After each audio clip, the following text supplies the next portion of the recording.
Joe Bartolozzi crashes out on Karens in Zoom classes. Use your brain! Use your brain! The thing in your head, use it! I used over 40 different viral Joe Bartolozzi clips to troll online Zoom class. Bro said my name wrong. How did they think it was me, though? If you're just pivoting clips, I'm not actually having a conversation with them at all. I mean, they are boomers. They are old people. Old people aren't very, you know, equipped technologically. To most toxic. Because by the end of this video, the clips I used. Most toxic? You gotta go back to, like, 2022 Valorant streams. Oh my God. I think the most toxic I've ever been was when that one kid told me his house was better than mine. He was like probably 15. And I was like, dude, you don't own anything. And I just started going off. Like, I was really mean. Like that was probably the most mean I've ever been. In my bro, but it was like this kid was he was like the most privileged kid I've ever talked to in my entire life. Like, this kid had life handed to him by a silver spoon and was bragging about it. And I was like, you're a fucking loser. He status mogged you? No, he didn't. Got me banned. No, he didn't. On Zoom. I would make sure you were never born! Let's get Satan off the line, please. Join the Discord server, link in the description. Let's get this party started with Toxicity Clips Level 1, the Chill Joe clips.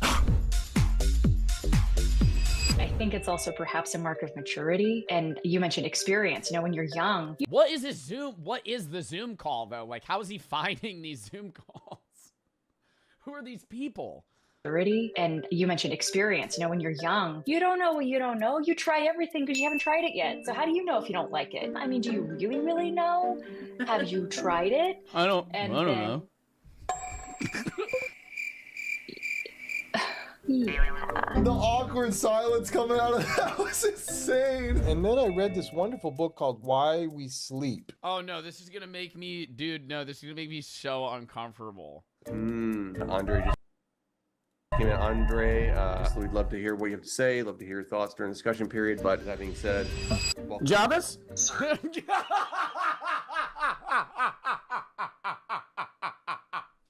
That's not realistic at all. What the fuck? I thought it would be, bro, I thought it would be a clip of me, like, talking to the camera. You just hard cut to me going, Jarvis? Wearing a fucking Iron Man mask. Bro, they're just going to kick you from the call. so we'd love to hear what you have to say, love to hear your thoughts during the discussion period, but that being said, well, Jarvis? oh God. Activate. Oh, no. No, stop. Goon mode. Oh, jeez. Oh, these guys. Go meet some girls, man. Like, what are you doing? Okay, so they knew that it was fake. They knew that it was fake. Harassing people on Zoom, dude. Like, I think these are like public forum Zoom calls where anyone can join, and then they're just like, like, you know something's gonna go wrong, bro.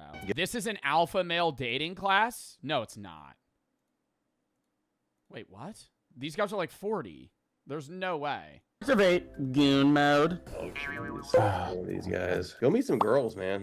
Like, what are you doing harassing people on Zoom, dude? Like, get a life. He's clearly a fancy dresser. Get a life. I am a fancy dresser. Bro, he really qualified goon Also, buddy had to pull up the maid outfit. Okay. mode as harass. Let me find out, bro. I'm looking. Oh, yeah, it is. It says pumpkin. Wow, you're getting a red-haired lady. Wait, why is this person not have their camera on? Who? At the very bottom, Camille. Jarrett, Alan. Bro, but see, that's the thing. I feel like there would be a way that you could, like, collab clips to make it seem like I'm actually... it would just be so hard to do live. You know what I mean? Like, you couldn't live have 100 clips at the ready to have, like, hyper-specific responses because it would just be clear cuts. So it's like he's just kind of turning on his camera and then doing a random... Oh, my God. Editor's going to have to chop that one out. That's copyrighted.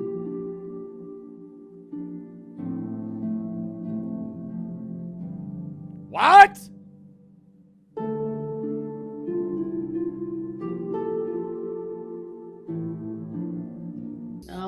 Jamie's not coming on. Can she at least come on to make somebody host? Well, that's why we don't have a host.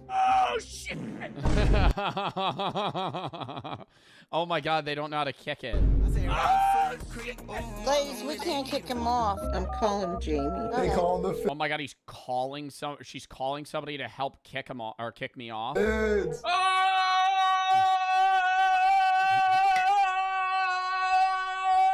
Oh shit! Jarrett, you need to stay on mute. Jamie, it's Terry. I love how Steph just went, stay on mute, you know, like I'm gonna sit and call and be able to stay in the meeting after clearly just being an annoying motherfucker the entire time. Host, and we got a scammer on there, so none of us could kick him out. Did we have a Zoom bomber or something? Yeah, he's young. He's a little kid. Well, if this guy will Do I look that young? I mean, in that clip, I was probably, what, 21?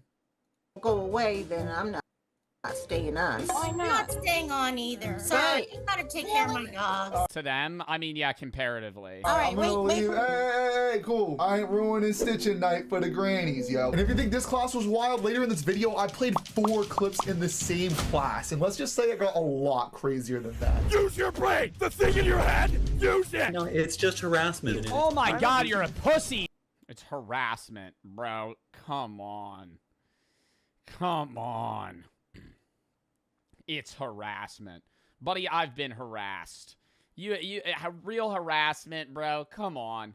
You're in a fucking Zoom call. You just kick him. I mean, it's harassment. Coming from the generation of boomers that are like, we've been through it all. You're harassing me. It's a fucking Zoom call, bro. Kick him. Connect with me, right? Please feel free to share. Do you want to talk a little bit more? God, there's like 100 people in this fucking call. Connect with me, right? Please feel free to share. Do you want to? God, this is giving me like flashbacks to like COVID years of school.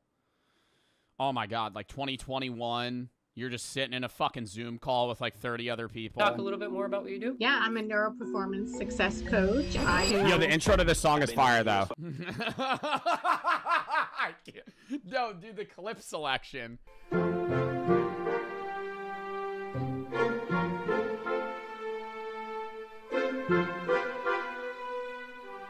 Violence. It's kind of, there's some horror elements. Oh my god, literally a fucking 3-person book club. Elements to it is when stuff goes down, it's not pretty. Hi, Andre. Welcome. The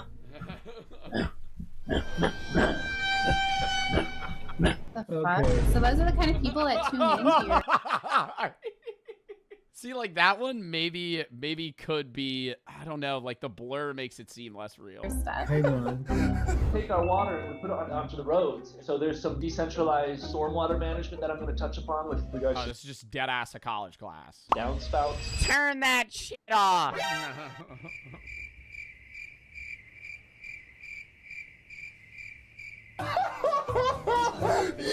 So animals are also important. So really, He's like, what the fuck, bro? Yo, no way, bro. Sorry, get. Wow, he danced to that shit and then kept going. I mean, that is like the best response. Jiggy with it. Yo, that's one of the funniest things I've ever seen in my 6 years on this app, bro. So, haha, that's me. Yeah, awesome. I guess I can open it up now to... Dude, I'm shocked this many old people use Zoom. I just didn't know that old people use, like, okay, this is gonna sound really ageist. I didn't know that old people use technology like that much. Like, yeah, like, bro, you gotta keep in mind, the average old person in my life, like, doesn't even know how to use anything beyond, like, maybe Pinterest. Now to general topics, questions someone wants to talk about, bring up. Nick, you want to chime in? flew up, and yeah, in the candy aisle. Oh, it's everywhere. I threw up not on the floor. I threw up in the shelves. Being an infection, I have horrific allergies, so it's pretty typical for me to get various sort of ear, nose, and Oh god, don't play an Alpha Gal clip, dude, please. throat. Joe, I'm allergic to nuts, dairy. That sucks. Oh my god, it sounds like I'm making fun of his allergy. Holy shit. You I thought that was pretty mean, but it's about to get a lot worse because we're entering Stop, dude. We're only 4 minutes in. this video's toxicity stage level 2. I feel like, no, this one's not gonna have any nostrils. You know? Well, at any point, if people want to show their work, like do a share and progress report. Yeah, do you guys want to do that? Kind of did a quickie one. You're. Sorry. What the shit was that? Sorry about that. So much aligned. I don't know why people get so annoyed. I think there's like a level of seriousness. Okay, this is like a spiritual class, so I get people being annoyed if they're getting trolled. But some of them I'd be like, oh, no, that's hilarious. Alignment is happening now with the change in astrology, that what we will do. Wolf. What is this class about? Like astrological signs? Get the best activation for our DNA. Hold up, I'm about to hit an aggressive gritty in preparation for this.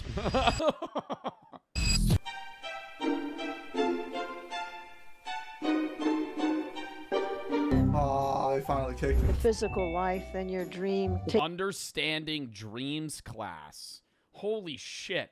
Is there a class for everything? Where are you finding these? I feel like some of these, bro, some of these Zoom calls are just like straight up. This one maybe I could get behind, but like some of them are just like NPC Zoom calls, dude. Like we're just taking classes to take classes. Remembering them, or they're not as active as they were, right? Yeah, or the I'm getting aggressive. It's not. Bye. Sorry. Jeez. Sorry about that. Sorry about that. That was a bad dream. If they've already got plenty of weird and they need a little bit of polish to make it more accessible and mainstream, either one of those is my favorite thing to do for I like that he includes what class this is. Music production. Oh, it's going to be a song. Am I going to be like twerking? Oh, don't have me twerk. Don't have me twerk. Please don't have me twerk. I can tell this is a lineup for me to throw ass right now. For the commercial. Oh.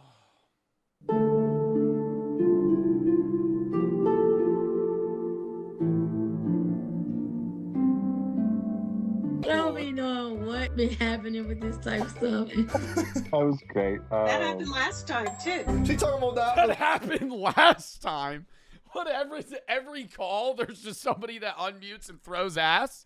How many people are twerking in a music production Zoom call? Last time, did people just be showing up throwing ass and shit on the Yeah. And if you want, I'll stop recording your. God, this is so life coaching. 1, 2, 3, 4, 5, 6, 7. 1, 2, 3, 4, 5, 6, 7. There's 49 people in this class. 49 people in a life coaching. Are they paying, or is this woman just like doing this as volunteer work? Oh, it's 83? Oh my God, this is all you could see. There's 83 people in this fucking Zoom call. Stop recording when you have questions, or we're going to make it personal. I want to make sure that you're comfortable. All right, ready, steady, go. Yeah, I could set frogs on fire.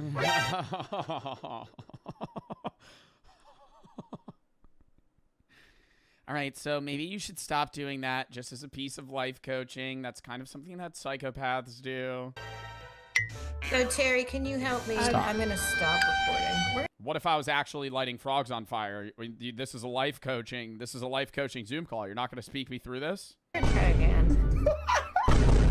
So that's what I was saying. Recording Sometimes stop. there are people. Joe kills frogs. I don't actually light frogs on fire. I actually used to raise tadpoles to frogs and then release them, dick. And somebody else is saying observing their own ADD-ness. Oh no. See, this is what I'm gonna feel bad about. Like these classes.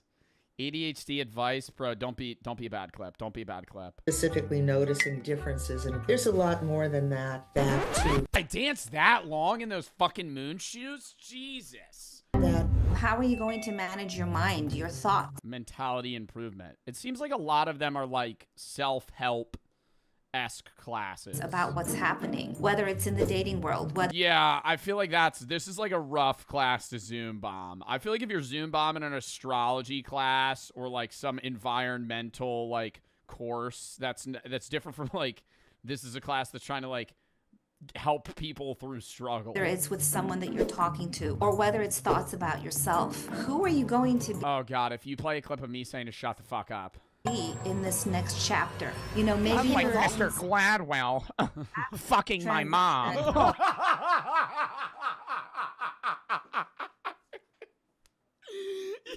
Yo.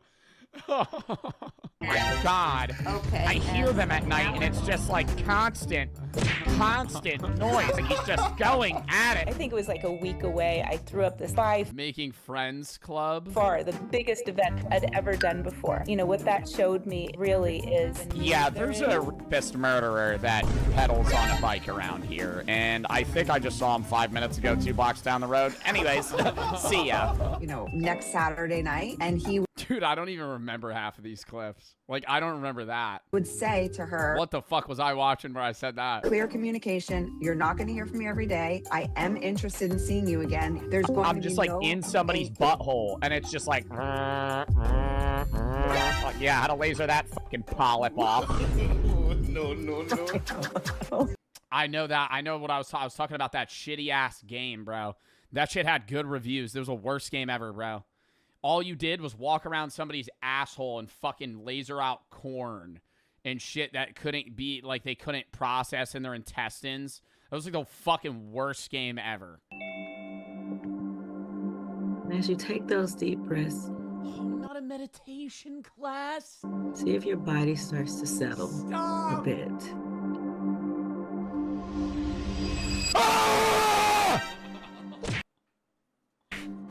I feel like someone had to release a little bit at that moment. Just to be mindful of everyone else. If you need to let those screams out, you can keep your thing muted. Yeah, okay, I'll do that next time. What we've learned is that to use the raise hand, and that way we all get a chance to respectfully have a conversation without stepping on each other. Ask folks. Look at me. I expect better. Okay? Oh, God's sakes, go away. No. I expect better too. I gotta say, you set the bar too low and it may not be disappointing, but nothing great comes. Yeah, he was a good sport about it, bro. My roommates at the time had plans too, and that was their business. Speech Nah, this is fucked up. To keep them good looking, even though I would ignore it and water it when I remember. When John And go into somebody's asshole and then just fucking clean out corn out of people's buttholes. That's literally what I was talking about. That's the same clip. That's the same clip about the game, bro. Yo, 2 of them ladies absolutely broke neck over that shit. Celine, I can't hear you. Can you hear me now? It's a little better. Yeah, I think that's the best I can do. I think I have to turn on speaker. That's not gonna fix it! I'm laying on the damn ground! I can't move! Can someone remove that person? It seemed like just came out of nowhere. Okay, let's go. Let's keep going. Okay, so Orly, I enjoy your speech, especially when it is. Love what you want. Not send love, just love. Love what you want. I love money. I love having a boyfriend. I love A fraction of your money will go to my drug addiction. Thank you. Wow, that was interesting. I appreciate it. That was a new one. Yo, why is Aaron so happy about that, bro? So what the issue was exactly with this marriage, there's obviously Romance book club? That's such a specific club you could join. tensions, but we don't really have any insight into what the nature exactly is, except that they're both busy or they have careers and things like that. Dude, let me just flash forward 20 years for you. Hang on, guys. She's gonna be divorced, broke, 4 kids, hating her life. Sorry, guys. I might just end, Brett, and restart again. I think. Oh my god, the panic. Why is there just so much panic? I think it's gone. Shut the fuck up! Shut up! Oh no, she ended the whole meeting? If you thought this clip was bad, the next one is even worse. You know, you think you have the most incredible idea in the world, you go out and it just crashes and burns. Why do YouTubers do that? Is that like an engagement trick? I feel like I've seen that for years where it's like, if you thought that was crazy, what about this one? It's like, is that like keeping somebody on that thought, like, that didn't like it and they were going to click off? Like, does that work? Even though things might not always turn out, I can't do it. Excuse me, yeah. McCollum wanted me to say something. It's in the chat, so I'm speaking right now. If someone wanted to hear my voice. Shut your ass up, Jeffrey, you fucking loser! No! Oh my god! You actually found a Jeff.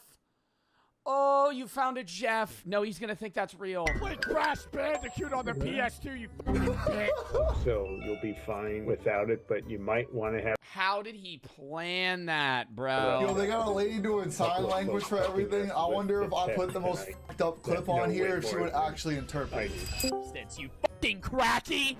You fucking cracky!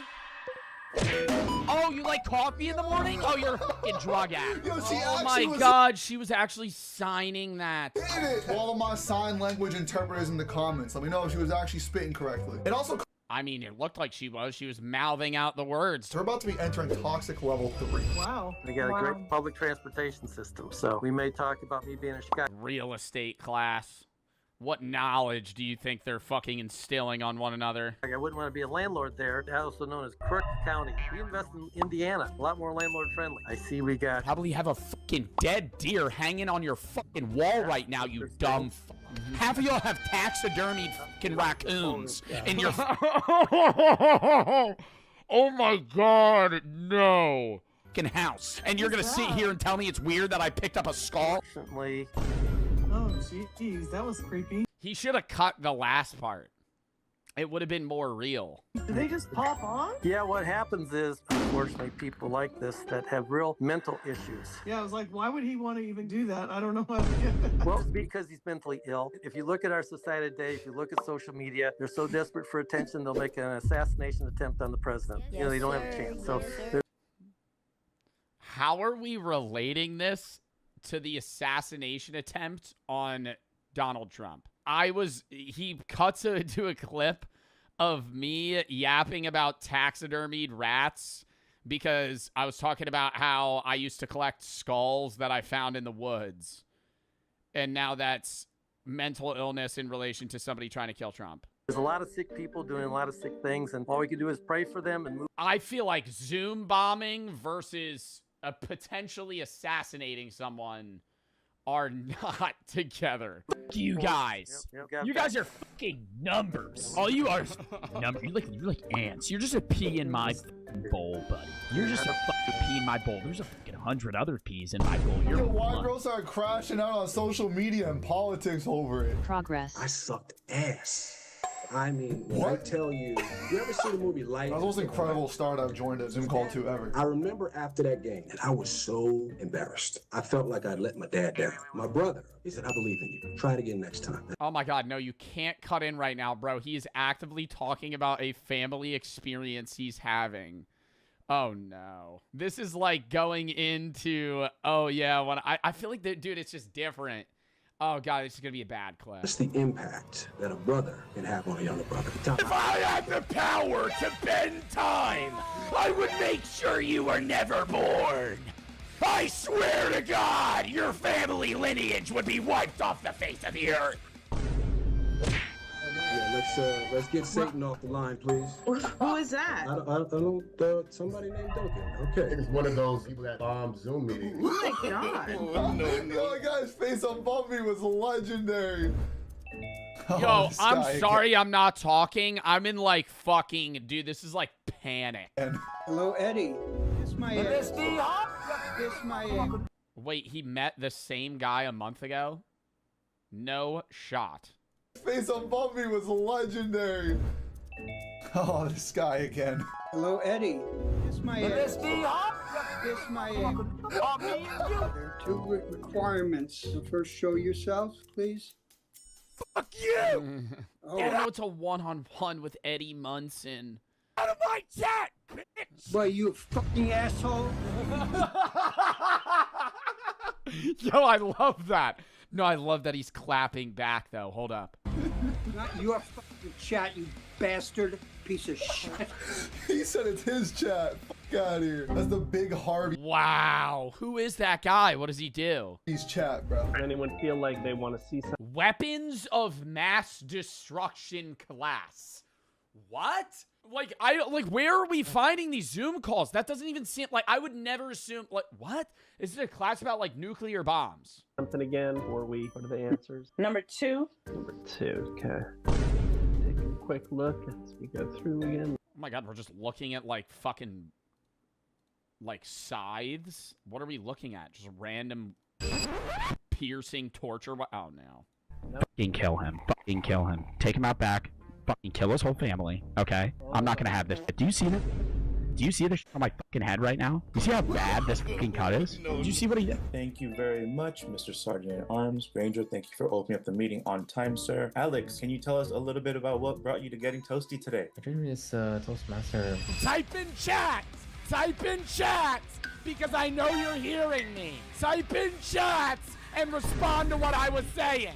Type in chat and respond to what I was saying. Type in chat! Alright, let's get this guy out of the group right now.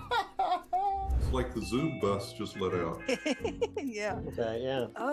Andre Drummond. Hello, Andre. I don't remember. It went. Hello. Uh-oh. Hello. No, but that actually doesn't seem that clickable. Or kickable. This is like the most. This is the most like real Zoom clip you could include.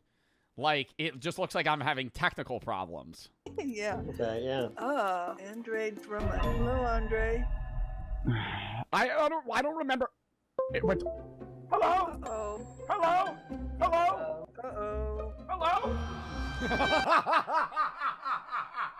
No, because this is like they can't kick me because it looks like I'm just worried about my fucking Zoom meeting. Oh my god, no, that's so funny. That's so fucking funny because it's just like, oh shit, I disconnected, and it's just pure panic. I know that's an influencer that my granddaughter watches. Really? Not cool. named, Let him come in and we'll talk. not named Andre Drummond, though. Yeah, that was a What are suspicious they fixing their hair, bro? What? name. Yeah. Like, What's so suspicious? Look at bro. If you don't know who that is, what is suspicious, bro? It's okay. He can come and make a fool of himself and we can have a few laughs. That's funny, actually. Oh, they think that's actually me. That's what it, like, I thought they were like, oh, this is a fake Zoom bomb. That's an influencer my daughter watches. I think they think that's actually me in the call. how do What an idiot. Okay, a little rude. A little rude. Wasn't me.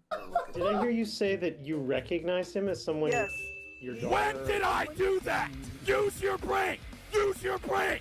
Use your brain! The thing in your head! Use it! No. The idiot! My god! Nah, that actually just pissed me the off, dude. Oh, that actually just pissed me the off. That actually agitated the out of me. What were you thinking? I can't mute him. But you can hang up on him, right? Yeah, you can drop him. I don't know how. Yo, Really? Amanda's been fighting demons, like real demons trying not to laugh. We're gonna have an interesting evening. I wonder if I can mute him for myself. So now Oh my god, no, dude, I feel like they're spending 10 minutes trying to figure out how to kick it. I want to be selfish. Oh my god, you're a pussy, dude. Oh no! Holy shit. Holy shit. I probably am, but whether that's true or not. Okay, let's see. What Hi, Henry. We have entertainment tonight. Bro's locked in. Is there a way to just block them? You know, if everybody wants to put their email in a private message. And I fucked your bitch last night in the back of a Ford Focus! And she had chlamydia! How is he making any money? I don't. Are we supposed to be shocked or something? I don't think. Oh my god. No, what do they mean? Okay, now they're saying, how do I make money? Well, buddy, have you ever seen a Joe Bart react? I mean, when I say prime slop content, prime slop tent. Now this, on the other hand, these are just random clips. It's him. No, it's just harassment and it's automated. I don't mean the influencer. I mean whoever sent this to us. How are they getting anything out of it? Oh. I have no idea. Anyway, okay, if we so all they know leave, it's not. They know it's not me. They know it's not me. Leave, and then if we rejoin, maybe he doesn't rejoin. Let's try that. See you in a minute. Bye. They all leave and rejoin. What a terrible play. That's not gonna, dude. You're just joining the same call he's in. Yo, we really shut down the whole call, bro. And subscribe for more crazy ass Zoom trolls like that, though. Oh no, they made a new link. Okay. Dude, that was a hard watch. That was, somebody sent this. That was a hard watch. Oh my god. You gotta stop bullying the dude with nobody in his Zoom meetings. I feel so bad. Oh wait, that wasn't like a one-on-one Zoom call. That was a dude that's like trying to have a group meeting and then I'm the only person in there. This is funny. I hope Drew's not mad about it because people think it's actually him. I mean, I don't know. I don't think this is like that bad. The only thing it's like, okay, don't join like mental health Zoom calls and have me tell them to shut the fuck up. You know what I mean? Like, The other ones I don't really care, and I'm not offended by any means, but it's like, that's the one where I'm like, damn, bro, like, you can't join a call where it's like, life help, and then I unmute, and I'm like, well, I fucked your dad. Ugh. It's horrible. Chat, I have to piss real quick, and then we're gonna hop back in.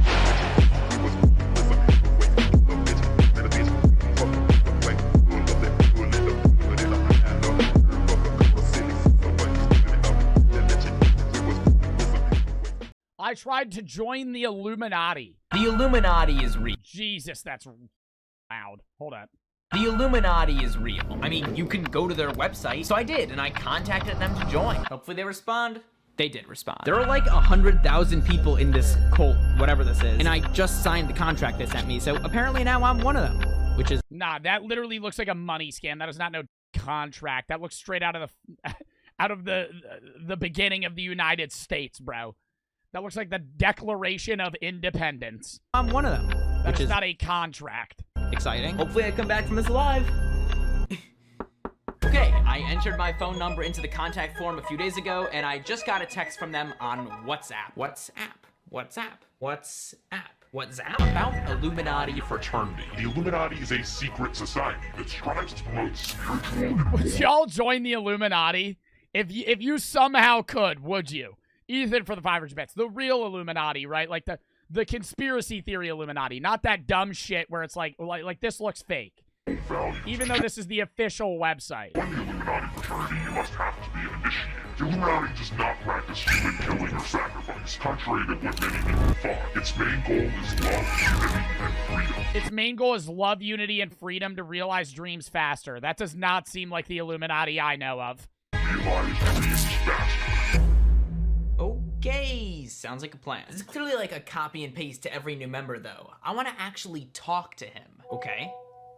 Come on, what are we even doing here? Is this even a real person? Can I call you on the phone? Wait, they call them the Grand Master? Isn't that what they call the leader of the KKK?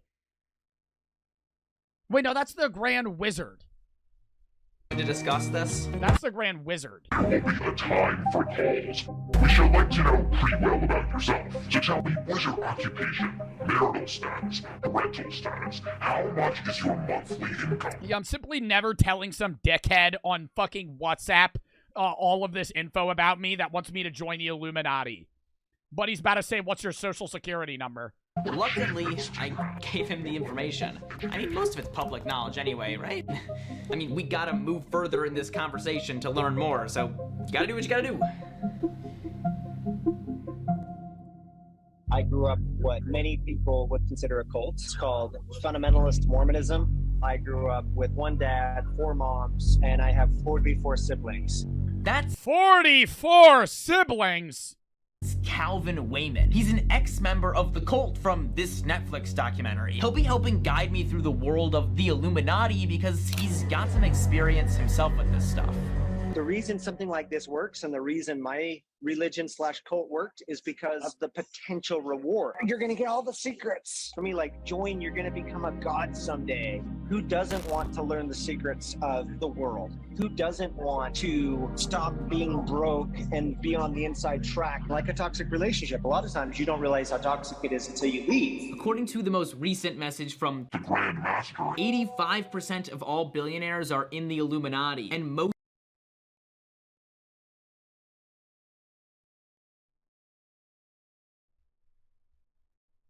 Cap. Next he's about to say, you gotta pay a monthly subscription fee. He's about to hit him with that. Yo, by the way, it's a monthly subscription fee of $32 to join the Illuminati. Waiting on that one. He's giving me some peer pressure. He also sent me 12 rules, including don't complain, don't harm children, and do not harm little children, for are the rulers of tomorrow. If you mistype the fucking rules, yo, you have bad grammar in the rule set on the official fucking Illuminati, bro. Important to recruit new members. So are you ready to follow these rules governing the Illuminati society? Bro, let me read. Most important, you must bring more people here Once you gain... Once! You must bring more people here once you gain membership. Bringing people as in telling them about the Illuminati, for this is the main ideology and desires of this family. Bro, this is literally a scam. This is literally a scam. It's literally just, it's just a fucking pyramid scheme. He's going to pay to enter, and then he has to bring more people to enter, which is also going to fucking give them more money. Are you ready to follow these rules governing the Illuminati society? Sure. Yes or no? Yes, I think so. This is a new kind of cult, though, because it's all online. Calvin was born into a system his parents joined, but this one finds people through the internet. It seems less manipulative than something in real life, because you don't have actual people that No, it seems more manipulative. It seems more pyramid schemey. You if you don't do what they say, but it allows this cult to reach way more people. Bro, 111k followers. Yo, Illuminati's got to get their fucking Twitter game up. Also, I got another text from the Grandmaster. Make a video saying your goals and objectives. Can I ask you a question, though? What are you doing with this information? I just want to have a chat about the Illuminati's goals. That's all. I'm happy to become a member. I just want to talk about it first. Before contacting the Grandmaster of our Brotherhood, you've already made up your mind to be initiated into the Illuminati. Yeah, next they're going to tell me to send some weird-ass video of myself. Yeah, send me a picture of your toes next. Is this really required for me to join the Illuminati? Yes, and make sure they're really dirty. Like, but, bro, that's dead-ass. What's going to happen next? What? This is kind of scary. I know there's no way the Great Illuminati actually has as much power as they say. It's just that, like, what if there's some truth to this? This might be some guy in his basement, but this can also be, like, a legitimate cult. There are groups of people that have power outside of the Illuminati. Where is it that there's some meeting that's held every year where really rich, really famous people, really rich and really famous people go, and leaders of the world, and they talk, and they never talk about what was in that conversation. Professional who will actually punish me in real life if I don't do what he says. Let's just try calling him one more time. Imagine he answers. Don't call yet unless you have been asked to. Okay. Say okay, Grandmaster. Yeah, see, no, that's some kink shit. See, nah, that's some kink shit, bro. See, I already know, bro. Next question. All right, send me a picture of your piggies spread. Bro, hit him with a question mark. Nah, there's some dumbass, bro. Master. In some cases, cult leaders think they're legit. They really believe what they're doing is helping people, no matter how damaging it might actually be. But in this case, it doesn't seem like. I always try to envision myself in their mind, right? Like, have you guys ever, like, looked at somebody and genuinely tried to see the world in their eyes? Not in the sense that, like, you're like, oh, what would it look like in their perspective right now? Like, you genuinely try to envision what it would be like to be someone else. You can get there, right? Like, if you look at, like, somebody you know, you could genuinely try and, like, actually envision what it's like to be them. And envisioning yourself as somebody that's, like, a cult leader, it's, like, borderline insanity, right? Like, they genuinely believe everything they're doing. It's kind of like a fault. Like, they're in their own wall, right? And they can't get out of that train of thought. Yeah.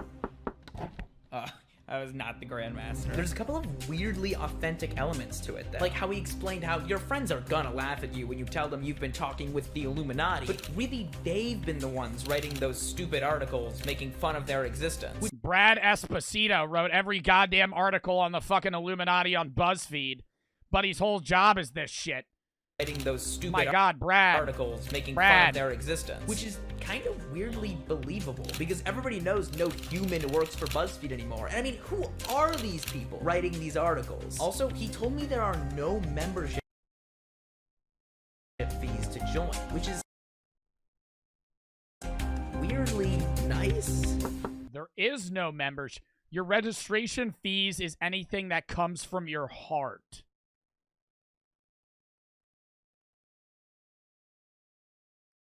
$0. Send. No membership fees to join, which is weirdly nice. Not the Grandmaster again.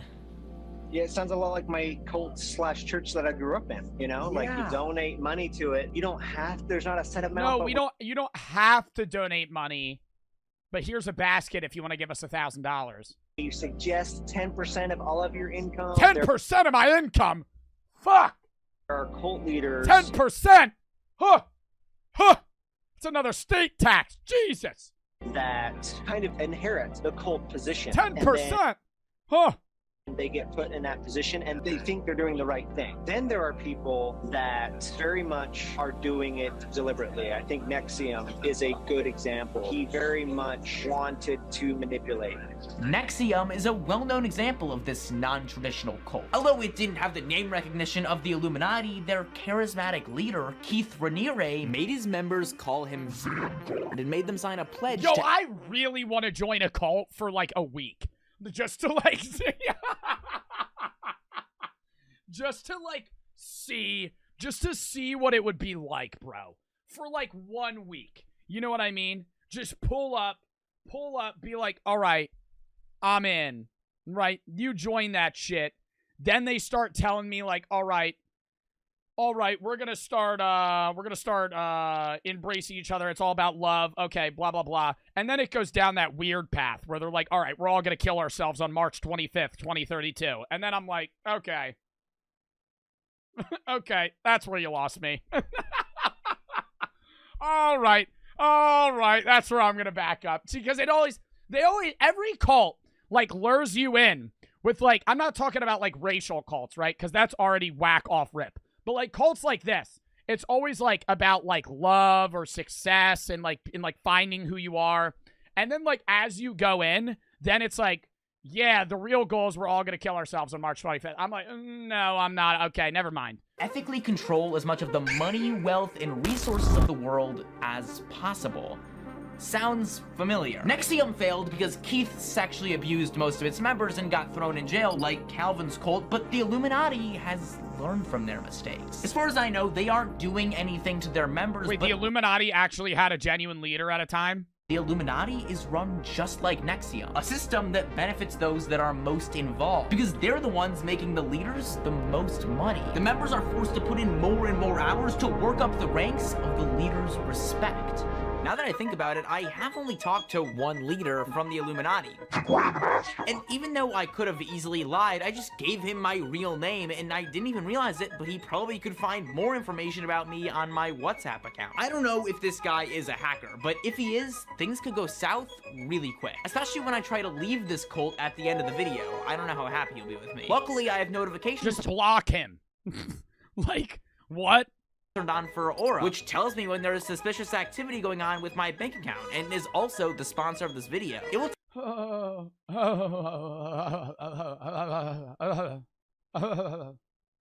That's 3 people since I started talking about this. Go to aura.com/JackGordon for free your identity. I thought I got past it. Committing to joining the Illuminati for life? Your registration fee is anything that comes from your heart. Okay, by initiating... Yeah, but you don't skip Joe Bart ads. Yo, you know, when Joe Bart does an ad, that's when you're like, damn, okay, I'll watch this. Right now, you're saying there's no way I could go back in case I change my mind? Yes. And that brings us to the sponsor of today's video, Raid Shadow Legends. I was reading that. It's me. You are a spy, and you will face the consequences. Now, you will face the consequences for trying to spy. Bro's repeating himself. You don't come to the secret society and leave. Do you want to die? Simply, police, yes, this man just sent me a death threat. Like, what? Imagine you just hit him with the L plus ratio plus your cult sucks dick. Send. L plus ratio plus your profile picture looks dumb as hell. And then you just fucking leave. I blocked him. The impact of a block is so powerful, apparently more powerful than the entire Illuminati, because I never heard from him again. It seems this cult really is not Yeah, as he might have to hit us with an update after this video, though. powerful as its members seem to believe. But thousands of people willingly join cults that are seriously much worse all the time. Seriously, hopefully hearing all this will help you avoid it in the future. Subscribe. That was a good video. I'll hit that shit with a like. All right.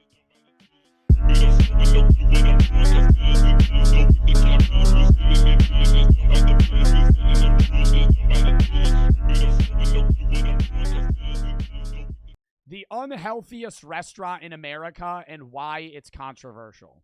When John Basso first opened the Heart Attack Grill, he had no idea that serving the world's unhealthiest menu would come with so much controversy. Countless lawsuits, an avalanche of bad press, and multiple heart attacks on the premises. Prior to opening the Heart Attack Grill in Heart attacks on the premise? Dude, imagine eating at a restaurant and you see somebody cave over. 2005, Basso owned 3 different exercise gyms over a 12-year period, where he had advised clients on their dietary and exercise needs, as well as on techniques of caloric reduction. However, he felt I would go there so bad. I've never even heard of this place. this was an untruthful line of work, stating, "It's disgusting because you're promising people things that are outside their genetic possibility. Instead of being a slimy, crooked, dishonest peddler of health and fitness services, I would actually launch a hamburger concept that would be absolutely honest, and that's the only guiding principle." Hey, this is bad for you, and it's gonna kill you. The first Heart Attack Grill in Arizona featured a front door sign reading, "Caution, this establishment is bad for your health," before they'd later add "cash only because you might die before the check clears." Inside, they'd proudly display the catchphrase "taste worth dying for." However, the most insane piece of signage was without a doubt this, reading, "Anyone over 350 pounds eats for free all day, every day, unlimited," with the only rules being no taking food to go, no sharing with others, and does not include beverages. Although this was Those are literally killing people. Oh my god. You just get to eat for free if you're over 350 pounds? You don't have to pay at all? Restaurant. Instead of a salad bar, there's an all-you-can-eat flatliner fries bar. To serve the free meals, the cheese sauce? Basso took a tip from Hooters by hiring a bunch of sexy nurses, with a theme of honesty also extending into the job application process, with questions such as whether the Belly button innie or outie. Yo, that is a crazy question to have on a fucking job application. How did they cut the umbilical cord when you were born? Are you an innie or an outie? applicant has an innie or outie belly button, who would they have a hot one-night stand with? Oh, dude, they probably don't hire outies. You know- I feel like most people are innies. Am I wrong? I feel like most people have an innie belly button. Or at least an in-between. Like, it's pretty rare you see somebody... I have an innie, dude. Like a dead innie. Like, I got a cave in there. You get, like, lint that accumulates in it. Ugh. Theories, and a comment stating, "No one gives a damn about your academic achievements, but if you want to bore us with them, go right ahead." As the head of the restaurant, John spends every day dressed as a doctor, stating, "We promote nicotine, alcohol, caffeine, fat, cholesterol, sodium, all the building blocks of a quality, healthy, good time," with these insane statements leading to his first appearance on a local news station. There is a restaurant in Tempe where the food is so rich they call their big burger the quadruple bypass. Not everybody thinks that's funny, least of all the Arizona Board of Nursing. The news story then stated that the American Nursing Board had received 5 or 6 complaints about them calling their waitresses nurses. However, 5 or 6 complaints was a Ew. Like, I wouldn't want to eat that, dude. Like, no one's going there and being like, oh, yeah, that's going to taste good as fuck. Like, you got, like, fucking 5-pound patties. Quarter pound, more than quarter pound, half-pound patties, right? On some soggy-ass bun. Probably no seasoning on that bitch. Now you know where to go. It's called the Heart Attack Grill. This then turned into further news coverage, where John explained the other ways in which the restaurant might kill you. We don't do Diet Coke. We don't do light beers. We don't even provide lettuce on our burgers. With the unique approach beating all. I appreciate that, though. I will never get lettuce on a fucking burger. Well, y'all get... the only toppings I want on my burger is cheese. That's it. If I'm getting it, maybe bacon. All right? If I'm getting a cheeseburger, I want a hamburger patty. I want cheese, and I want bacon. And that's it. All of their competitors. John, this is creating a firestorm. I have a feeling this is just what you wanted. Well, I can't say that I don't enjoy the publicity. It definitely does pack the seats in the restaurant. We've been so lucky as of recently, our web traffic exceeds McDonald's.com. After noticing that media stories help the business grow, that attempt to set the Guinness World Record for the world's unhealthiest burger, achieving such with the 9,982 calories. 9,900 calories for a burger? Bro, the average person eats 2,500 calories in a day. Quadruple bypass burger, although this gluttonous piece of food would be served with a side of tragedy. The Heart Attack Grill had introduced a spokesperson named Blair River, who at 6'8", 570 pounds appeared in all of the restaurant's ads. I'm up another few inches. Who needs these old pants? I could eat for free. In a 2011 news report, Blair talked about do you think they actually serve people for free that are over 350? Feeling incredibly healthy. This is good stuff. I feel like I'd run you out of business at a restaurant.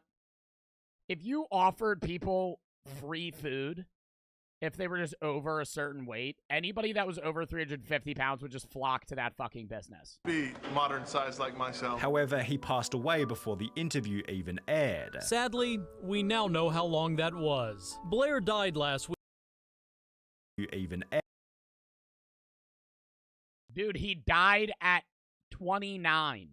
Sadly, we now know how long that was. Blair died last week at the age of 29. His family says the cause of death was pneumonia. Even in death, the Heart Attack Grill pneumonia maintained their brutally honest branding. Had he have been thinner, he most probably would have survived that pneumonia. Aren't you glorifying obesity, which obviously kills? Absolutely. With Basso taking this even further in a different interview. If they do die here, I'm not going to lie to you. That's great for business. I'll say it again. Death is great for business at the Heart Attack Grill. Although the media's goal of discrediting the It is, though. Oh my God. It is, though. That's so fucked. If you have a business called the Heart Attack Grill and people die from eating the food, it's going to make people do it more. You remember the kid that just died doing the Pocky One Chip Challenge? They had to take him off the shelves, but the publicity and the popularity of the One Chip Challenge skyrocketed. The second that kid died, everybody wanted to do it. Only did the opposite. It's actually refreshing to see someone so painfully honest. The owner is great. He makes no apologies, nor should he. You can't blame him for people doing this to themselves. It's impossible to hate this guy because he's being 100% honestly, yeah. It's better that he's acting that way than him being like, oh, what a tragedy. Oh, yeah. Like them, like, having some fake ass, like, acting like they care. Him being like, yeah, straight up, our burgers will fucking kill you is, like, better than, like, I would appreciate if, like, cigarette companies advertised and they were like, you smoke this shit, you're gonna fucking die.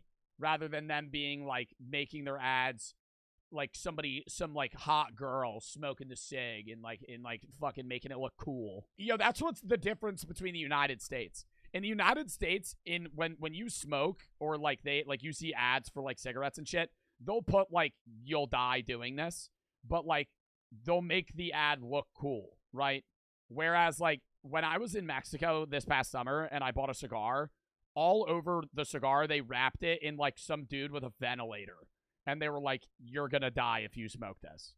It said, fumar equals death, or something like that. Him are crying their eyes out. There is a lot of mourning going on around here. You couldn't have found a better person. Even if he was skinny, we would have given him the job. We would have just put a fat suit on him. He just had personality, as did the restaurant's next spokesperson, Ernie Hart, who wouldn't last long either, although for Oh my God, all their spokesmen keep dying. Holy fucking shit.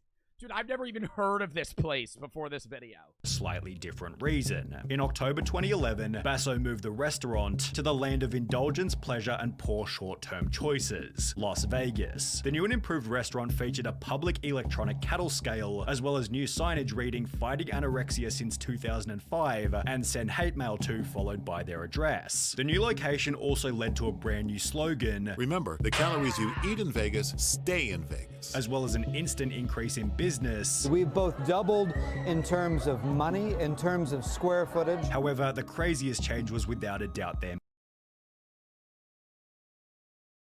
craziest change was with Yo, who the fuck is ordering the coronary chili cheese bacon dog? Yo, that is disgusting. That honestly, butter fat shake with a tab of butter? Who the fuck is going here? Oh my god, I don't even think I could eat the double bypass burger. These all look disgusting. without a doubt their That actually, bro, the quadruple bypass burger, that's fucking foul. menu. Despite their quadruple bypass already holding the record for the highest calorie burger, the Heart Attack Grill then doubled their invention, creating the octuple bypass burger, which featured 8 patties, 40 pieces of bacon, and 19,000 Who's eating that? 900 calories. At around the same point in time, the Heart Attack Grill updated their website to include free video and images for the press, where the motivation for the octuple bypass burger became pretty obvious. They were trying to generate media attention, and this is exactly what they got. The new burger led to over 100 million views worth of exposure on YouTube. Oh my god, this was back when Nikocado Avocado was skinny. Views worth of exposure on YouTube, as different content creators visited the restaurant to see if they could eat it. Those who could, such as Matt Stoney, were given a ride. Matt Stoney got the fucking determined eyes, dude. He's ready to fuck that shit up. Forced to leave in an ambulance. A customer at the Heart Attack Grill was rushed to the hospital after eating a sandwich called the Triple Bypass Burger. In February 2012, an article was published titled, "Man Has..." But the burger itself isn't gonna kill you. You're already in such bad condition, and then you go to the Heart Attack Grill and eat that burger. Like, if, like, a random person went there and ate that, they're not gonna die. Heart Attack Grill, which is followed by another article only 2 months later reading, Heart Attack Grill lives up to its name again this week when a woman collapsed in their Las Vegas restaurant. This marks the second person to fall victim to their horrifically caloric food in less than a year, with the Heart Attack Grill responding in the most brand appropriate way, by bragging about it on their website. 2 ambulance departures in less than 60 days left an indelible mark on the Heart Attack Grill's public image. Dr. John delivered a clear message to the media that such tragedies shall inevitably continue due to having clientele which he refers to as being the avant-garde of nutritional risk takers. Did that heart attack pad my wallet with money? Absolutely. Did I enjoy that? Absolutely. Although this is still nothing compared to what would happen 1 year later. The Heart Attack Grill had a new unofficial spokesperson named John Alleman, who was recognized as the restaurant's most loyal customer. He never missed a day, even on Christmas, Basso said. People just loved him. He connected with people in a real way, although all of this changed on the 11th of February 2013. After chowing down on his daily feed at the grill, John Alleman suffered a heart attack and died while waiting for the bus at the front of the store. This led to Basso's craziest PR stunt to date. They'll say it's grotesque. They'll say, how can you keep the man's cremation here? With Basso keeping the cremation inside. The fucking remains, those aren't real. The restaurant, as he wants you to know his food kills so that maybe you'll stop eating junk. This man is willing to sacrifice his reputation and maybe even his humanity to try and make the world a healthier place. I respect him for it. Basso believes the restaurant helps customers to reflect on their own choices, having stated anybody who's over 350 pounds gets on that scale. We applaud them like the big sumo wrestler they are, treat them like a champ, make them feel good for that moment, give them free food all they want. But these people go home at night and they ponder that and say, wow, why did I just get free food and have the whole restaurant applauding for me? Because I'm a freak, plain and simple. Damn. Do you think it makes people healthier, though? I feel like most people aren't looking that far. I feel like with today's society, most people aren't looking that far into it. I think most people that are above 350 pounds look at it at face value and say, oh, they're applauding me. I'm getting free food. This is great.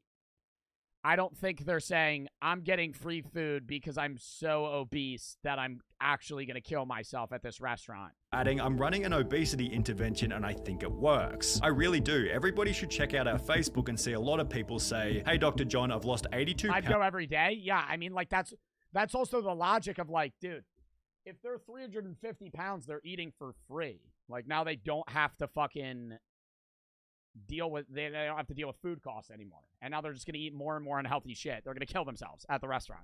since the last time I was in. It's the X Factor, something that snapped in that person that said, wow, I'm gonna make a change in my life, and they did, and that's fabulous, with this sentiment also showing up in the YouTube comments. The Heart Attack Grill restaurant has motivated me to take care of myself, stick to my diet. The namesake restaurant actually sends a very positive message. If you don't take care of yourself today, you might find yourself eating a free meal at my restaurant in the not so distant future, because everyone over 350 pounds eats for free, and therefore Basso believes the restaurant is an overall positive. I am a believer that when people hear my message, the net health benefit. Yeah, I mean, I could see in some ways it motivating people to get skinny, but it's also just like, if you went out with a group of your friends, and there's 6 of you, and either you or one of your friends is over 350, and they don't have to pay, like, good shit you don't have to pay, but, like, that's embarrassing to a degree, right? If you literally get free food just for the fact that you weigh that much. Benefit to society is incredibly good. However, you won't be surprised to hear that not everybody agrees. He's deliberately trying to get people to Imagine somebody who's just on a bulk. Most people don't go just on a bulk and weigh 350 pounds. Unless you're like a strong man or like a bodybuilder.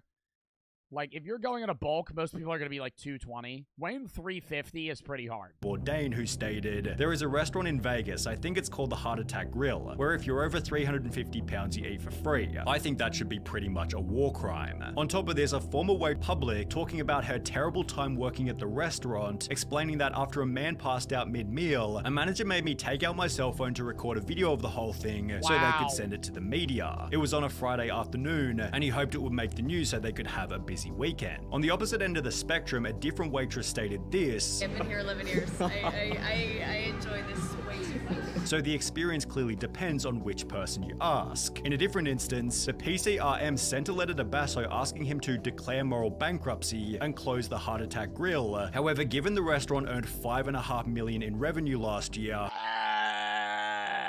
it seems obvious that Dr. John Basso and the Heart Attack Grill won't be going anywhere.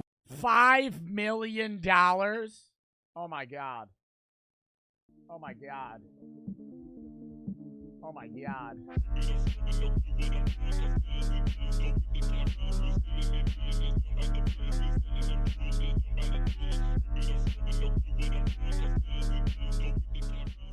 We'll start with this one. Milk and cookies. Oh god.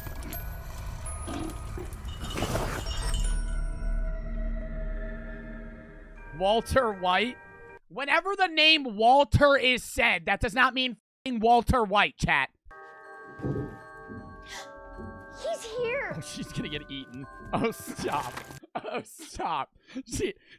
Whenever they kill a kid in the first, like, 10 seconds, that's how you know it's gonna be a f***ed up video. He's here! And it's gonna bite her head off. I don't think it's gonna be the Santa you're looking for.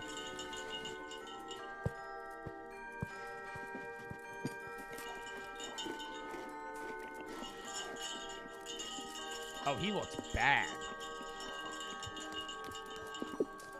Santa?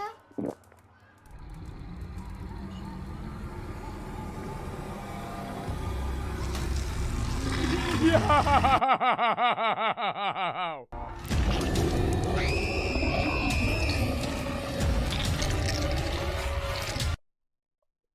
It fucking ate the kid.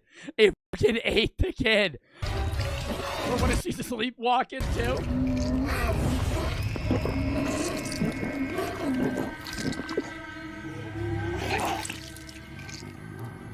What?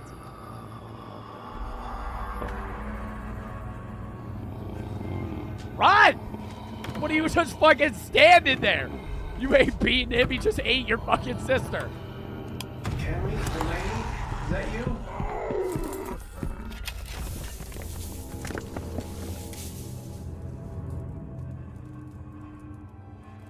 You ain't gonna say anything? Dad! Dad! The weird Santa guy just ate my fucking sister. You're just gonna sit there and fucking stare at the ground? Oh, it's cold.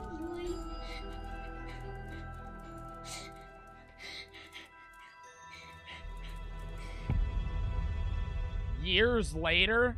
And every year, Walter comes back to take more and more children like my sister.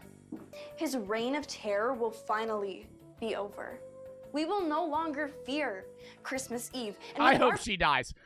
Yeah. This will be the end of the bad Santa, bro. She's gonna go try and solo this motherfucker and get domed. Like, actually just get fucking screwed. He was some weird supernatural fucking gremlin Santa who fucking eats people whole. How are you going to kill him? we will cleanse the world of this evil force once and for all. The dream team. The Suicide Squad. Jackson, you're my tech expert. Marley, Oh no, wait, dude, this is literally the Suicide Squad. They actually got the fucking intros and everything. Recon. Marley. Bro, she's in a neck brace. I don't think she's gonna be able to fucking kill the Santa. Oh, yeah, totally. And Carl, you are, of course, the muscle. Seriously, did I steal someone else's Carl's the muscle? You really expect us to believe you? A monster Santa? Kids being turned into coal? I've been tracking him for years, studying his patterns.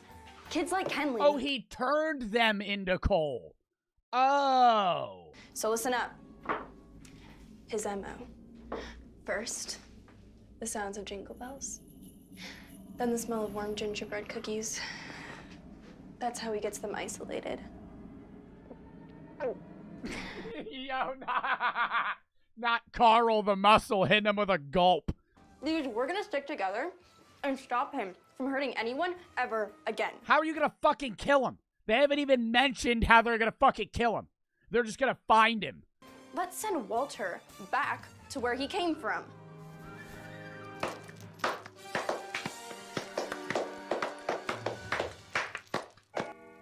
Oh, same house. Nothing from the live They stream ain't got any weapons. They ain't got any weapons. Bro's holding a candy cane and a fucking light. Bro, are they gonna kill it with that? Look alive, team. What the? I lost the feed. What Gingerbread. feed? What feed? What feed? This kid's on fucking recon. What feed? What, did he have a fucking sensor in the chimney? What did he fucking do?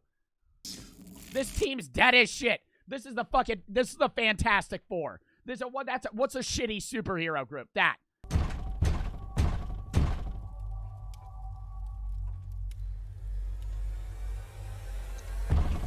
Where are their parents? Why are they not helping? WTF, Delaney? You're just gonna have a holiday party and... Bro audibly said WTF. Nah, get the fuck out of here. I hope he eats her first. You need to be quiet. I know Marley's in there because I have her find my iPhone. And if you didn't invite me because I'm half Jewish, that's a hate crime. And I will straight up call the police. What is that smell? Carl shit himself. Oh, he's gonna dive down and fucking eat her. Did you not pay your electricity bill or something? Oh, shit! Don't tell my mom I said that. I think you got bigger matters on your hands than telling your mom you fucking said the word shit. Oh, shit. Bro literally has a Pinocchio nose fucking taped on his head. Yeah, this is gonna work. Don't be afraid. That's what he wants. Maybe get a knife or any weapon. Bro, hold a corner. Yo, am I wrong in saying they should hold a corner? They're just standing in the middle. Yo, look at Carl. Carl just dropped a fucking turd in his pants. And then they're all gonna get solo. The finger lollipop. Bro, they ain't even got sharp. Bro, that's a plastic candy cane. I thought it would have a knife on the end of it or some shit. They have no damn weapons. She has been planning this for 6 years. Or however long she fucking said this shit. That many years. You ain't even think about having a fucking weapon? Santa? Oh, that's his sister. Or her sister, not his. Oh my God, what in the Home Alone shit is this? What in the Home Alone shit is this? This is how this would pan out for both Home Alone and these kids right now. Hey, be careful, there's cars on the floor here. Thanks. That's weird, huh? Yeah, the doorknob was really hot, but I just let go instead of holding onto it. And there's some ice on the stairs to the basement, so I guess just don't go down there. Just so you guys know, I have a tarantula. Every fucking time is the funniest thing in the world. That's how it would go. For you guys and Home Alone. You setting all these dumbass traps up. Maybe I step over the fucking wire and shoot you. Like, you're not gonna fucking survive. Fucking stupid as shit. Bro, they deadass high-fived each other. You're gonna fucking tie this man up? He has super strength.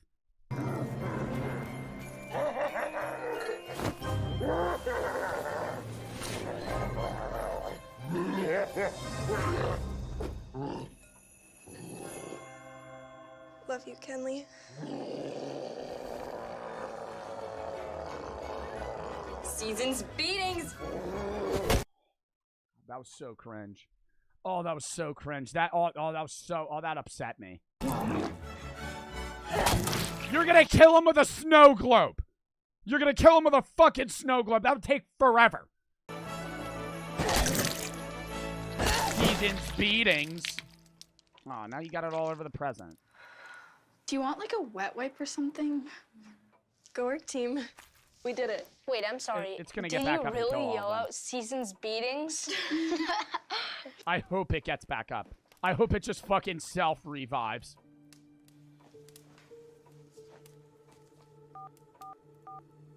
What the fuck? What is this phone number?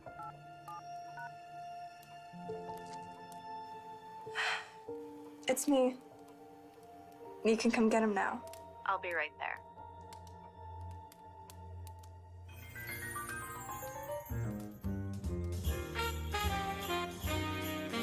What do you? Who is Alice Q? It's Alice Q, obviously. Who is coming to get them? What is this? Some agency she's working for? Oh, that pissed me off. What the fuck was the point of that? You just spilled everything. Yes, yes, yes. Oh my God, he fucking Hulk stands back up unfazed. Good shit. Good shit. You're dumbass. Yep, eat Carl. Yep, eat the muscle. Yep, he's gone. Yep, GG's.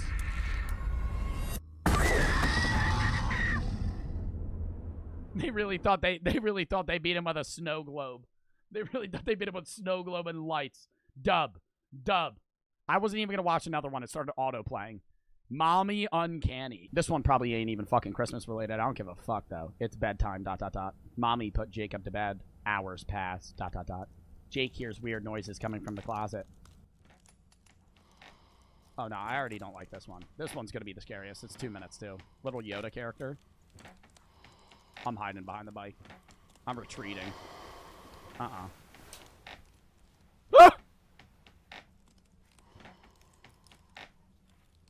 Mom?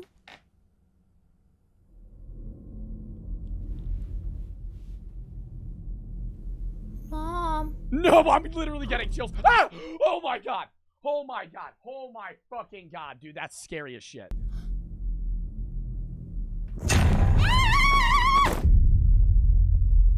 What are you doing?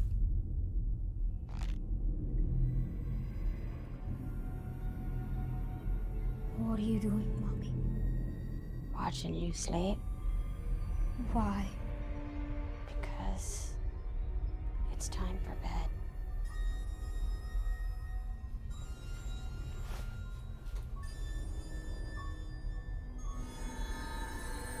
Close your eyes. I'm not gonna close my eyes. Close your eyes, boy. I know you're not my real mom.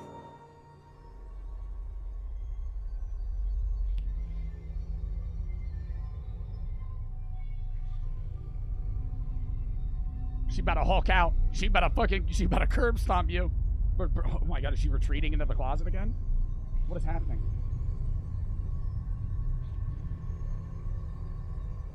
I'm fucking scared, dude. Holy shit.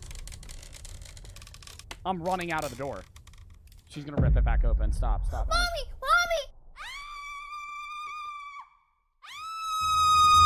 Ah, what the fuck? Oh my God.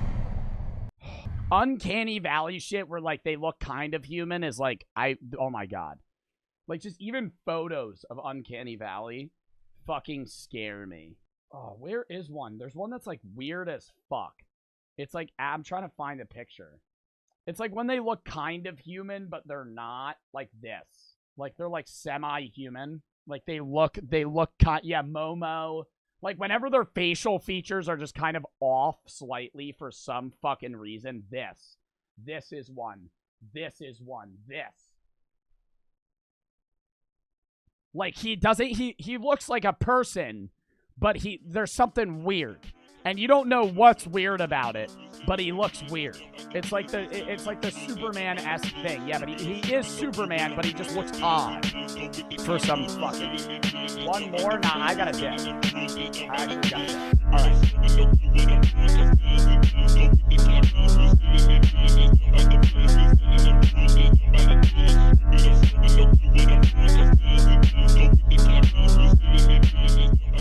IQ test in America's dumbest city. I'm already gonna say, I mean, I haven't seen this video, but whenever I see the videos where they quiz people, I feel like they just find the dumbest people out of the bunch, right? They're gonna show 10 interviews, and they interviewed 500 people. Yeah, some cities are probably dumber than others, and it's easier for them to find, like, people that are just gonna give stupid answers. But for the most part, even in, like, the dumbest city, I don't even know what city this is gonna be. But even wherever it is, I feel like there's not people that are just idiots. How many sides are on a triangle? 5. Do you know what 10 times 6 is? 2. If you can name one book, I will give you $1,000. Name one book? That is the easiest challenge. What's the first book y'all are saying? Harry Potter. Maybe like Fahrenheit 451. Some shit I read when I was like in middle school. The Bible? Yeah, that's also a take right there. Like that's like an easy grab. The Bible. Even if you're on the spot, you're going to be able to name one book. Imagine they said some crazy shit, though. Name one book. And they're like, Mein Kampf. The Communist Manifesto. And you're like... These questions are easy, but we are in Jackson, Mississippi, which has been named the dumbest town in America. Jackson has the largest amount of people with little or no education. But we ourselves dropped out of school to make funny YouTube videos. So does that automatically make us stupid? To find out, we drove across the country to put the people of Jackson through multiple tests. The people of Jackson. Jackson what? Jackson, what state is Jackson? To see if this city is actually dumb, or are they just a victim of a stereotype? And to start, we're just going to ask Mississippi people some basic questions and see how they do. What's your name? They call me Lil Wayne. What's the farthest you went in school? I said I went to 8th grade. I started in 8th grade. Who was the first president of the Stopped in 8th grade? United States? First president of the United States. It wasn't Martin Luther King, was it? Yeah. Martin Luther King. Okay, what's the biggest bird in the world? Like an owl? The biggest bird in the world you might fuck up. I could see an average person not knowing it's an ostrich.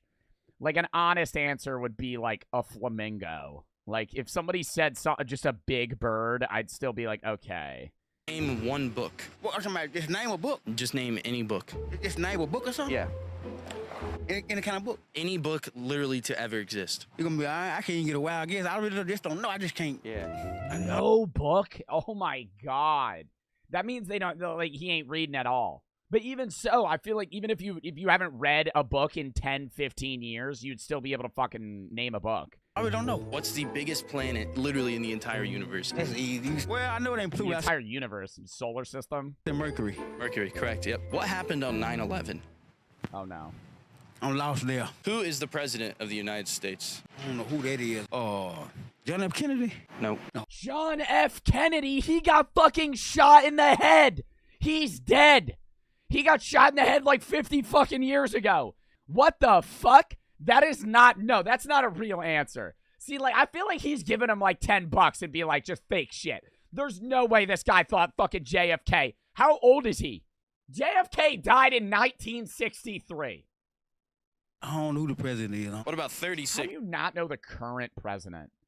If you don't know the current president, I honestly don't think you should be able to vote. I'm going to say that. Dude, that is like a genuine issue. To like not know the current president of the United States, like living in the U.S. Like that's a fucking major thing. Even if he said Trump, that would be like an answer that was like a recent, right? He said JFK. It's divided by 6. Ooh, they're gonna be 8. Is it? Hey, oh, Yeah. yeah, man. You made me think like, man, I still know some stuff, man. Appreciate it, man. I think that was probably the most inspired we've ever left someone. We try to make more But like, what do you think he does for work? Bro, because like, if you don't know any of those questions, how are you like holding a 9 to 5?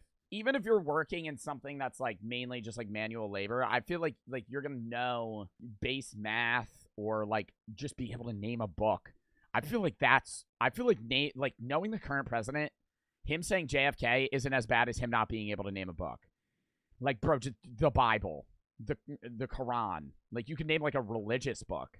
But for now, we were on a mission to find out how dumb Jackson actually is. What continent is England in?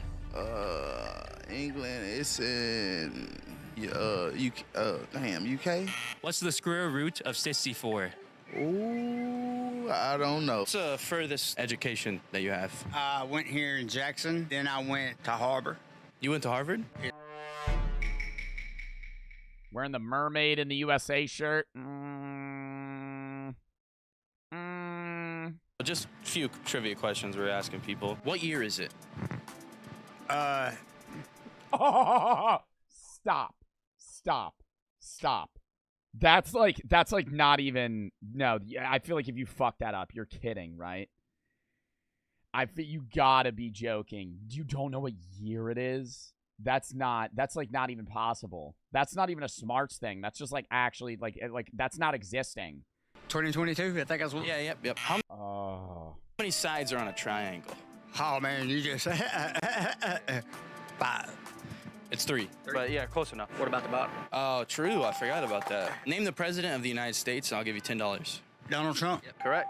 There you go, I man. feel like we can somewhat relate to what, the town that Jackson's gone through. Some people saying Donald Trump, though, might not be saying it in a means of, like, they don't know. It's like that thing where it's like, well, Biden ain't my president. Like that shit. The first one of you guys to name 3 books, I'll give him $10. Any 3 books. 3 books? Dude, and there's 3 people. Is he ripping the cart right now? I read, Or is he just like... Y'all haven't been reading? I haven't. It's just like now that he asked me the question, I don't even know the name of the book. Oh my God. It is when you're on the spot. Like, I understand that when it's like somebody asks you an obvious question and you're on the spot. Dog, what's the other book I just read? Diary of a Wimpy Kid, Dog Man, and Captain Underpants. Hey, there you go. That counts. Like the books you read in 3rd grade. Diary of a Wimpy Kid 1, Diary of a Wimpy Kid 2, and Diary of a Wimpy Kid 3. What brings you to Jackson, Mississippi? I went to Jackson State. What's like the highest you went in school? 7th. Why'd you quit after 7th grade? Too much learning. How many planets are there? 19. God, dude, how many planets are there? Earth, Mercury, Neptune, Jupiter, Saturn, Uranus, Mars. Pluto's not a planet. What one am I missing? Venus.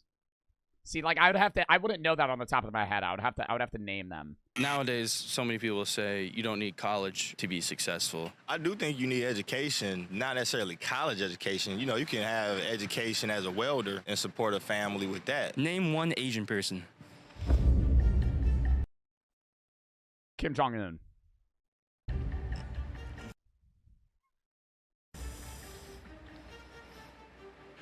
Einstein. Oh my God. Oh my God. Einstein was German. Education is more than just biology and literature. You can learn a skill outside of the classroom. Absolutely. How do you spell Mississippi? MISSIPPI. People are not doing very well on these basic questions so far, so I'm interested to see later when we ask people very hard questions how they do. Not only is Jackson the dumbest town in America, it's one of the fattest, it's the second most dangerous, and it's like the least innovative. This is literally one of the worst towns in the country. It was too hot outside, so we're in Walmart now. Yeah, being at a Walmart. That's where you're gonna find the good people to interview. Go to a Walmart at fucking 2 a.m. What's up, guys? We're at the Jackson Walmart at 1 a.m. here. We're just gonna be interviewing anybody we find. What is the largest ocean in the world? Dead Sea. Close. It's the Pacific Ocean. Yeah. Dead Sea's not even an ocean, I don't think. It's a sea. Is Australia a continent or a country? It's a continent. It's a country. Continent, like 14 continents. Oceania. But like nobody's saying, yeah, Oceania. You're just gonna say the country that's in Oceania. It's a country. Country's the final answer? Yes. Australia is actually both. Oh, okay. Apparently, Australia is not both. I thought Australia is a part of Oceania. workers staring at us, so I think we're about to get kicked out. What is the capital of Saturn? What? What's like the highest education you got like in school? I have an associate's degree. So you're pretty smart. What is 14 times 5? Woo! 70. 200? Close. It's 70. Wow. Yeah. This is embarrassing. What continent has the least amount of people? Maybe the East? What? The East continent? If you can name one book author, we will give you a mystery prize. Brianna Williams? Oh, there's a mystery box. I'm gonna open it and you can just choose your prize. Okay, none gonna bite me, right? No, you can look in there. Marlboro cigarettes or an iPhone. Have it? Like, take it with me? No way. Huh? Oh, crap. No, that's my phone in there. Sorry. Sorry. Oh, wow. There's 2 cigarettes or $20. I'll take them. People did not do well on these questions. We're staying another day here in Jackson. Let's just rebrand it into the smartest town. I say... So, wait, what were you doing, like, changing the town name to something like Smartville? No, listen. I say that we just get a billboard. These people just need a little motivation. Think about Lil Wayne. I'm pretty sure we actually made him smarter. I think if we put a billboard up, it says that Jackson is the smartest city. Everyone will see that and people will just instantly become smarter. Is that... No chance. We're gonna continue our mission and go make people smarter. We're gonna be giving away a lot of money in this segment, but later we're gonna be giving away a ton of money. For $20, who is the president of Argentina? Antonio. What the fuck? What the fuck? Okay, I am never getting that. The president of Argentina, Lionel Messi. Yeah, what the fuck? I'd be like, I have no idea. Antonio Johnson. I don't know. Bro, no, that was right. Yeah. You serious? Yeah, that was right. Well, there you go. How many countries are in the world? 12. 12 is actually correct. Who painted the Mona Lisa? Beethoven? That's correct. Can you name 3 of the 12 countries? I barely even know about countries. Doesn't matter. Bro, he can't name 3 countries. Mexico, Canada, United States. Just like the ones that are right next to you. Which famous scientist came up with the theory of relativity? Whoa. The theory of relativity. That would be Einstein. Yeah, it's Einstein. Bro didn't watch Oppenheimer. Bitch, I did watch Oppenheimer.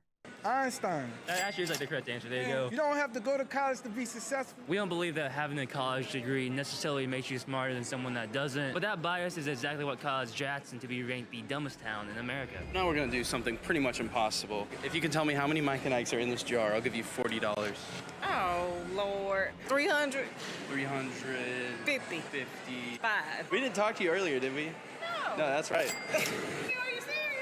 I didn't know that you would get it right. I really believe that the way you view the world has a big effect on your life, you know? I'm gonna hard disagree. I think they're about to say how you view yourself is how you change yourself in the world, and that's right with personal confidence. But if you think you're a fucking genius, you're probably an idiot.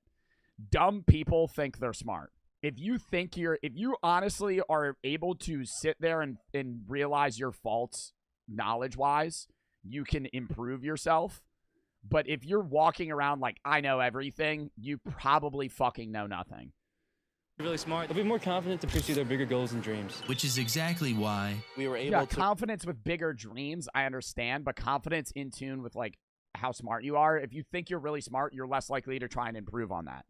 Reserve a last-minute billboard spot. We spent a lot of money on this, so hopefully it looks good. All right, that is the sign right there. Oh, Bro, that actually looks perfect. Wow. The website said there's supposed to be like 50,000 people at least seeing it this weekend. I don't know if you've seen the new billboard right there. We're trying to spark some motivation into the city here. We need it, most definitely. Even though the marketing strategies that we've implemented today should be very successful, we want to make sure that we directly impact at least one person while we're here. It's time for one final interview. Would you like to do a quick interview real quick? Oh, yeah. What do you do? Oh, I rap. Is that like what you're trying to become a rapper? Yeah, I've been rapping since high school. What keeps you going? Oh, basically, I got a son, so I just had a baby. And I feel like everybody should invest in themselves and dig deep into who they really are. That's literally the same for us, because we all dropped out of college to pursue doing YouTube videos. Everyone thought we were stupid. Oh, yeah. I have a question to ask you. Okay. If you can name one book, I will give you $1,000.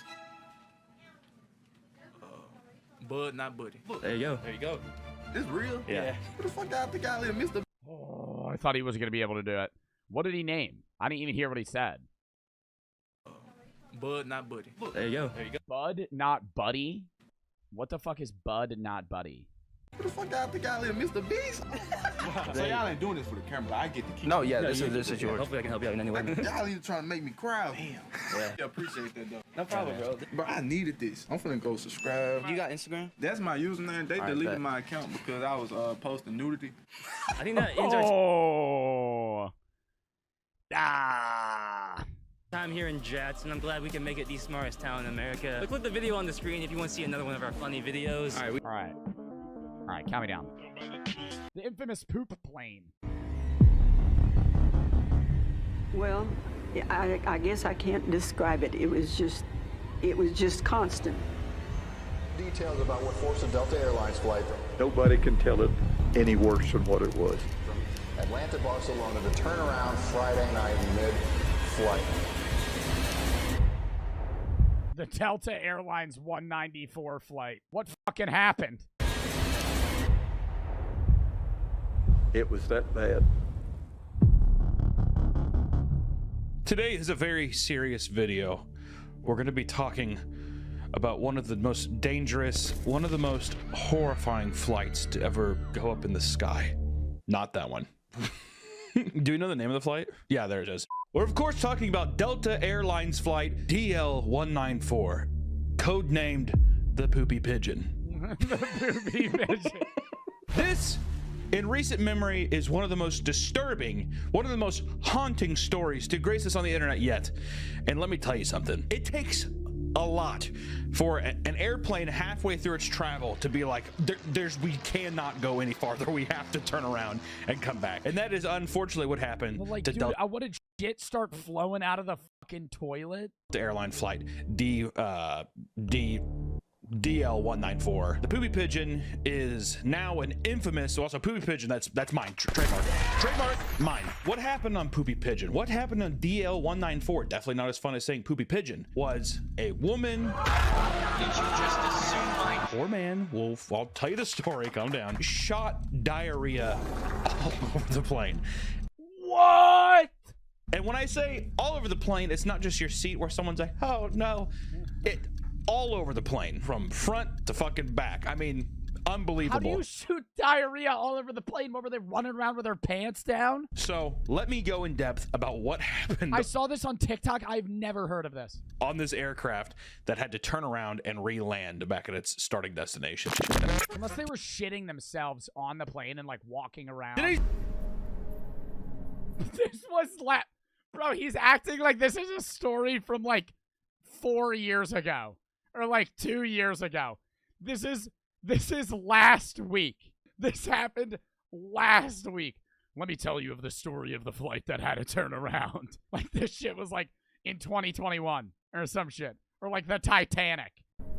Friday, September 1st. Not so long ago. It was a warm, humid... Dude, I'm pretty sure he uploaded this a day ago too. He probably filmed this shit like 3 days after it happened. Atlanta day.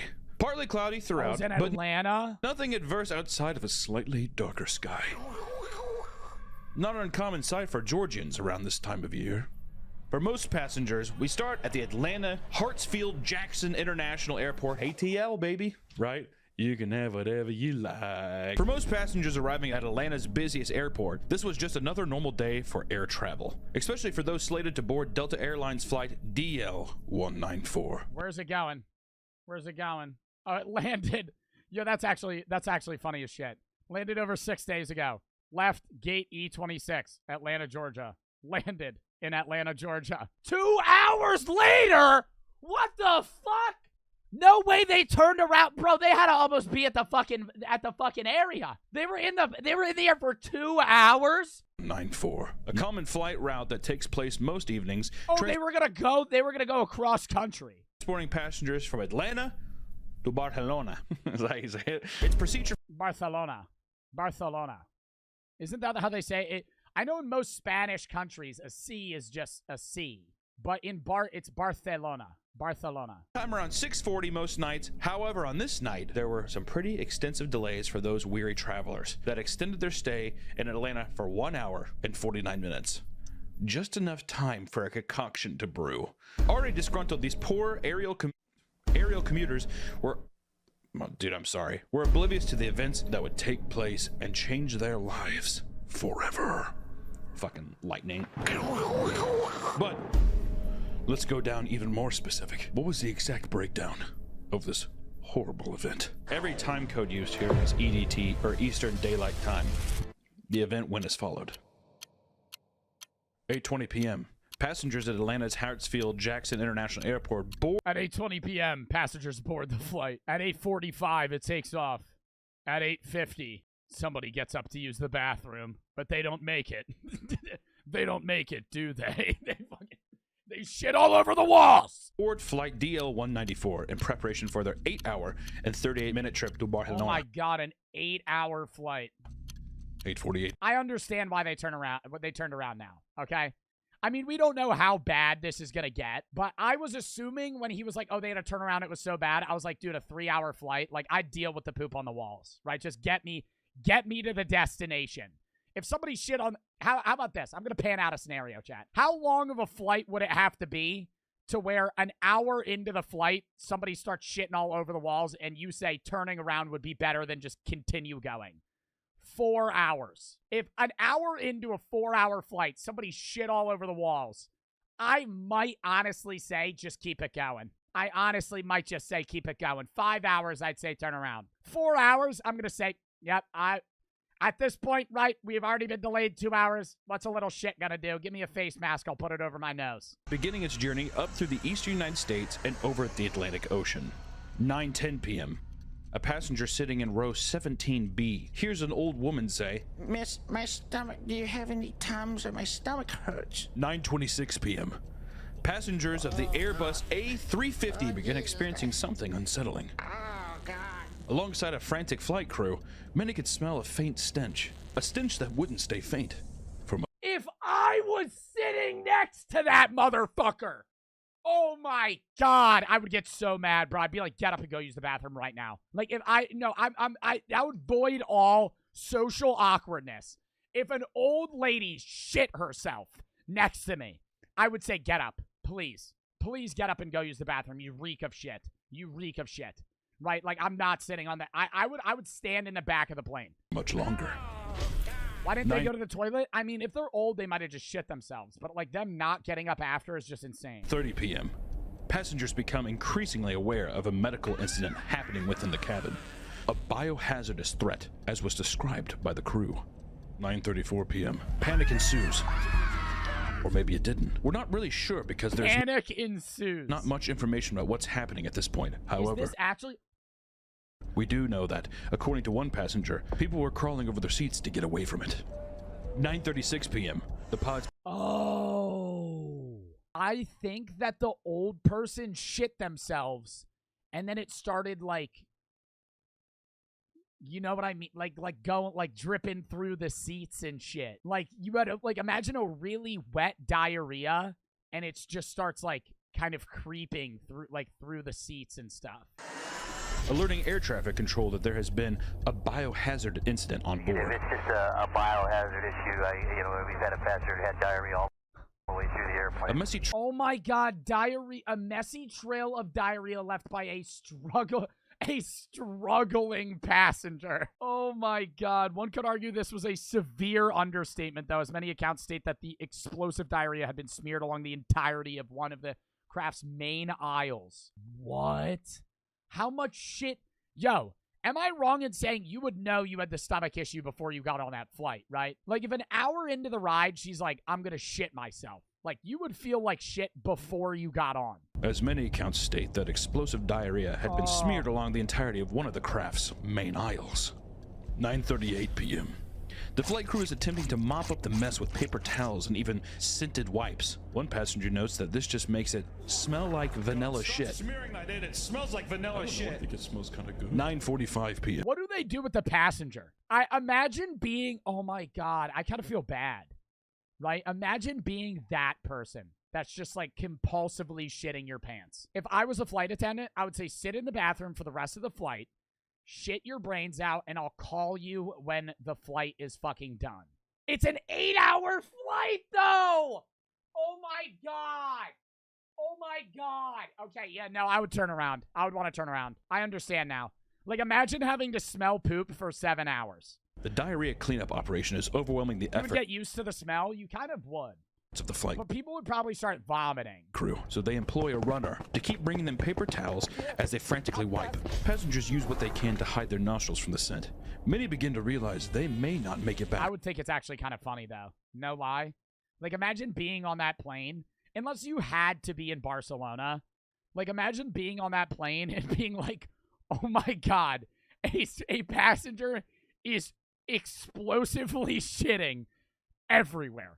Like, as long as you're not, if I was like 6 aisles away from the person, I would be fine with it, right? I would think it would be funny. But like, if I was within like a 10-foot radius of the person, I would be pretty upset. Home alive. I'd stand up immediately. 9:52 p.m. The pilots finish redirecting the aircraft towards the diverted path back to Hartsfield-Jackson International Airport. Dude, I need more lore on this. This video's almost over. I need to know what, who was this person? What happened? Atlanta, 10 p.m. There's nothing at this time to report, but we imagine it's torture for those on board. If we had to guess, it probably sounded something like this.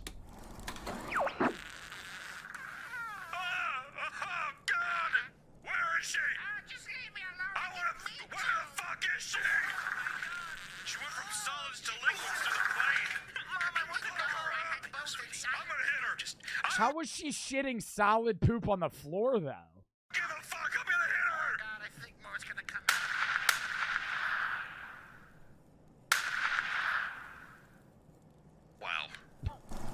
out. Wow. 10:40 p.m. Delta Flight DL-194, now codenamed Poopy Pigeon, finally makes it back to Atlanta, arriving at the gate after a 7-minute taxi where the passengers are, at long last, able to disembark with haste. As the passengers continued to deplane, one individual was able to capture this disturbing footage of the I feel like I should scan this. Oh, it looks like there's no disturbing footage. biohazard aftermath.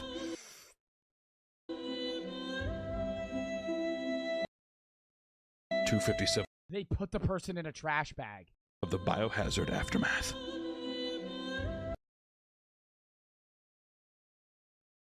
Am I right? That's a person, right? They put the person in a trash bag. 2:57 a.m. After spending another 5 hours at Hartsfield-Jackson, the poor souls of Delta Flight DL-194 finally depart I'd make him sit in a trash bag. I mean, that would fix the problem. Atlanta once more. Fortunately for all the travelers involved, the story ends here. They'd been transferred to another flight that was able to successfully complete its trip to Barcelona. Yes, that was the tragic tale so far of a poopy disaster, and you saw how fucking gross it was. But for a lot of people, the story doesn't end there. So apparently, whenever they landed, the ground crew spent hours ripping out Ripping out the carpet? the diarrhea-embedded carpet off the plane. People don't get paid enough for this kind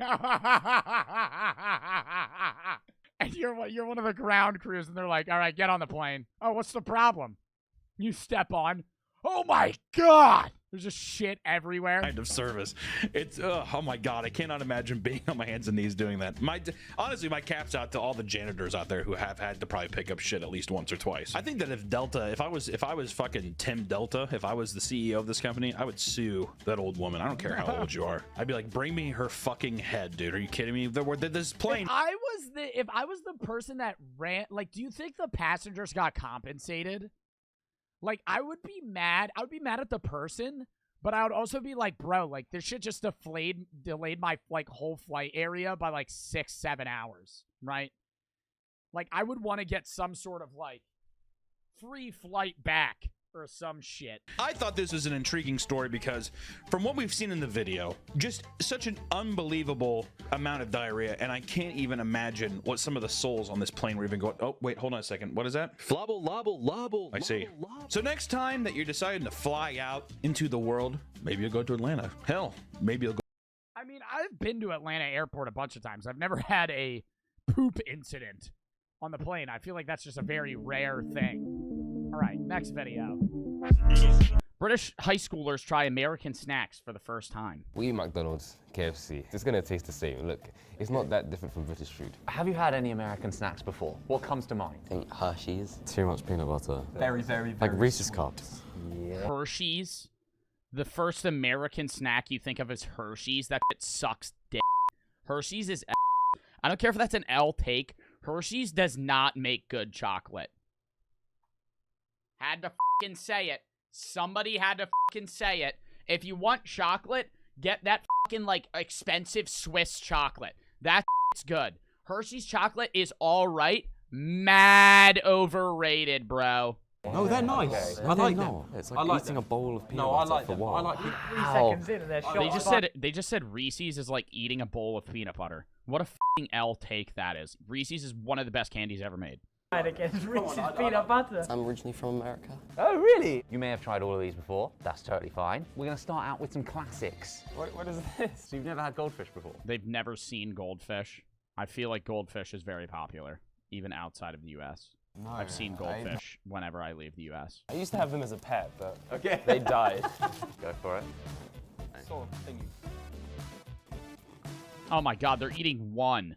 Chat, when you eat goldfish, how many do you eat in a bite? I eat like 10. I fucking pour a handful, and I go, and I fucking gnaw those bitches down. Cheese? This like has onion in it. Oh, nice. That's actually nice. Yeah. I like these. It tastes a lot like mini cheddars. But I definitely have mini cheddars over these. They taste like mini cheddars? What the fuck are mini cheddars? Oh. This motherfucker just said he would rather have mini cheddars over goldfish. These look so ass. These literally look like shitty Cheez-Its. What the fuck are mini cheddars? Sorry for interrupting today's video, but you know what time it is. Sponsor time! Today's video is sponsored. Let it focus. Raycon by Raycon. Raycon's everyday earbuds are affordable everyday earbuds. They're good for everything, whether that's biking, cleaning, cooking, studying, going on a run, playing video games. I don't care. They're good for everything. When buying Raycon everyday earbuds, you get the earbuds, obviously, the charging case, and 5 pairs of silicone gel tips for your ears. One of them's in my ears right now, obviously, so they fit your ear type. And some of you might be saying, Joe, are they going to fall out of my ears? No. They're snug. Don't worry. Raycon everyday earbuds offer 8 hours of playtime and a 32-hour battery life in the charging case. They also offer different sound profiles just by holding on the side of the earbud to change between modes of listening, one of which is noise isolation, so you hear more of what you're listening to and less of what's going on outside. If you're interested in Raycon's everyday earbuds or any of their other products, click link in my description or go to buyraycon.com/JoeB to get 15% off your next Raycon purchase. Thank you for Raycon for sponsoring this video. Let's get back into it. You know, like people go into a shop and they're like, yep, I'm feeling like some goldfish. Yeah. Yeah, they can go. Get them out of my sight. Wow. All right, not that impressed by goldfish. Maybe Cheez-Its will be better. Cheez-Its are definitely better. Or which one's better, chat? Cheez-Its or Goldfish? Cheez-Its are most definitely better. Like, by far. I don't like how many Zs there are. It's always... I hate how people say Z. Z. It's the Americans, isn't it? Always with the Zs. They have to put a Z at every Okay, this is the same. It's always the Americans, isn't it? Okay, it's not that fucking serious, pal. They always have to put a Z at the end. This is the same type of kid where you bring up how British people say Tuesday, and then he just rants about how everybody gets shot in schools. That's this kid. That's this kid. Well, at least our schools aren't a shooting ground. Shut up. They're pretty plain, aren't they? They don't taste of anything. They're a bit, They taste like salt and cheese. What the fuck? plain, yeah. I genuinely... Oh, they're a bit plain. Yeah, and they eat beans for breakfast. Which one was better? Definitely. Oh, yeah. Goldfish. Oh my god, I'll take. 100%. I'd say I prefer those. Goldfish. Just because there's a bit of, I'm not quite sure, there's a vinegar taste to it, I feel like, with this one. Okay, he just said that tastes like vinegar. I'm literally gonna look up Cheez-Its. I guarantee you that's not even an ingredient. Vitamin B, full of vegetables, blah blah blah blah blah blah blah blah blah. Yeah, not even in it. It's not even in the Cheez-It. How the hell does it taste like that? It gives an interesting texture, which I still have in my throat. When you say the word interesting there. Yeah, interesting is like a really English way of saying bad. Next up.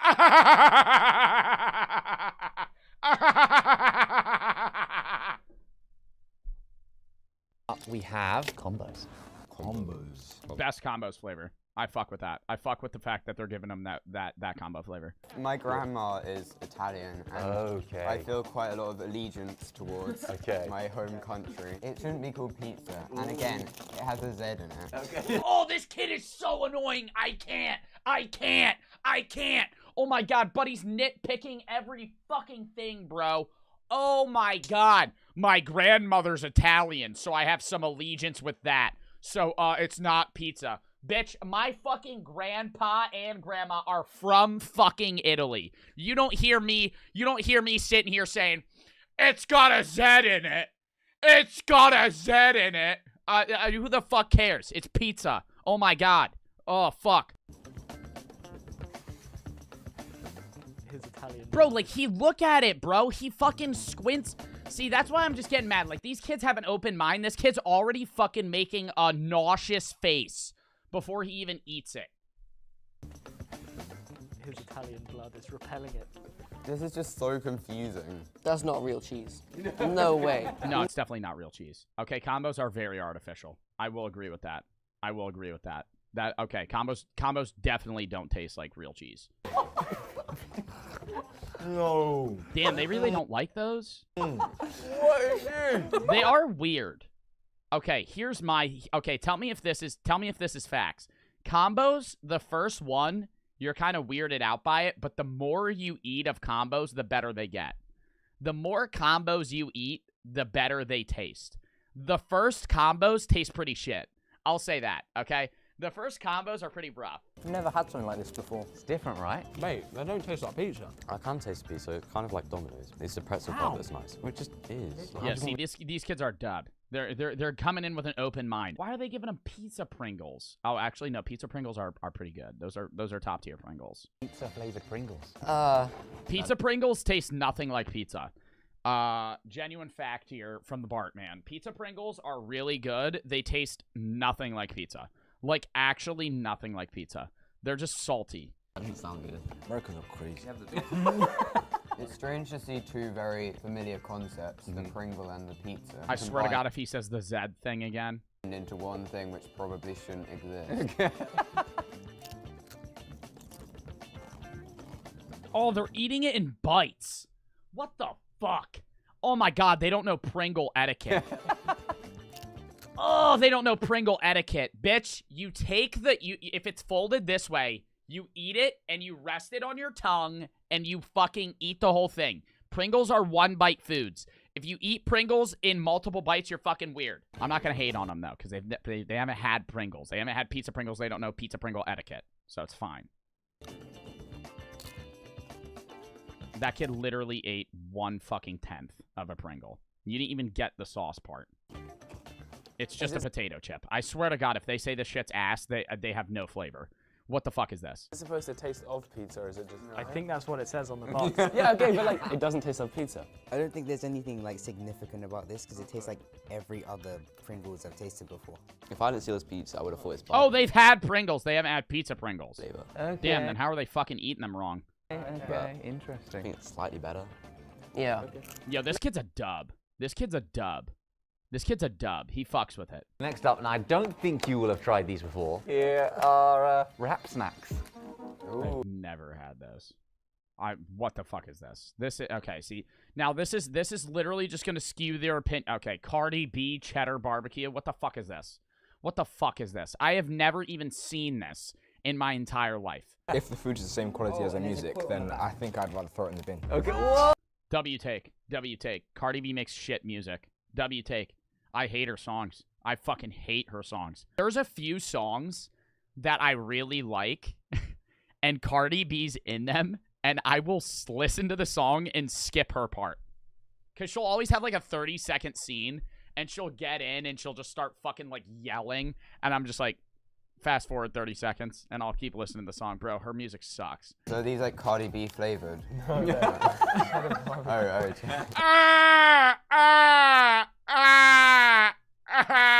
You expect them to be like kind of basic and not have very much flavor and taste. You taste them and there's just so much flavor in your mouth immediately. These are nice.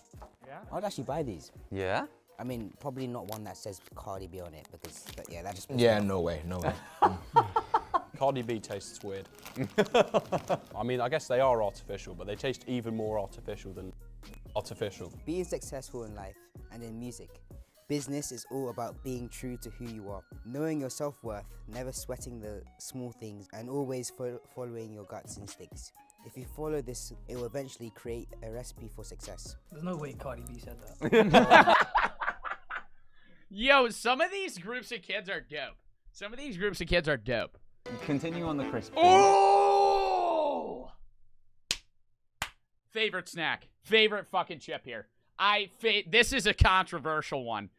Oh, I fucking love Takis. Okay, the amount of sodium is almost deathly in these fucking things. The amount of salt that you're eating when you eat these is absurd. But dude, my mouth is watering. I'll eat them by threes. I eat them in threes, right? So like, and I'll have two in my cheeks, and they'll like rest in my gums, and my mouth just waters. Oh my God, my mouth is watering right now, dude. They're so good. They're gonna think they're spicy. I'm not trying to be stereotypical here, but they're gonna think they're too spicy because they're British. I do not know these. I've heard in like hot or something. What are the rumors you've heard? They're hot. Oh dear. What? Oh my God, dude. I know people. I know a few people. One of them's my sister. My sister will eat Takis. She'll water them down to eat them. like so it's not as hot. You didn't know they look like that. Oh, dude, and they get better because the spice builds. This is my advice. If you're okay, because I'm a Taki eater, right? They're gonna get spicy if you're a bitch with spice, right? Just keep eating them. Don't drink water because it's gonna get worse. Just keep fucking eating them, and then it's gonna go away. And then they're amazing. Oh my God, it's gonna get more tangy in your mouth. Oh fuck, dude. Oh, they're so good. Yeah, I'm fine. Okay. This kid, bro. Every time. Like, I'm not even trying to be a dick. I know people in my chat think I'm targeting this kid. It's just every time. Dude, he has not liked one thing that he's eaten. Dude, he'll eat it. Look. He just immediately just says, ugh, and he drank out of his fucking drink. Yeah, I'm fine. Okay. Ooh, man. Oh, they think it's hot. Dude, they're sweating. Oh my God, they're sweating. Really? They're too spicy for crisps. Yo, they're sweating. It's not too bad. It's not that bad. They're all fucking, they all think they're spicy as shit. How are you feeling about that? I actually really like it, but it's got a lot of flavour to it. Yeah, it's very intense flavoring. It tastes great, but I don't think I could eat more than 3. Next up, we have Carolina Reaper flavoured, extra hot. That's intimidating. Oh, they're really gonna give those to these kids? I've never even seen those, but I know they're probably... Oh, they're hers. I've never even seen those. Because who the fuck willingly just eats Carolina Reaper chips? These kids are gonna die. These kids, these kids are gonna fucking die. Oh my god, these kids are gonna die here. Oh, I need to see this. It smells like danger. Smell it. I guarantee they're not as spicy as those. Oh, they're cheese puffs? Ew! Ew, they're not even chips, they're cheese puffs? Oh, you took like half of it in one bite. They can't be that spicy. It's not that bad.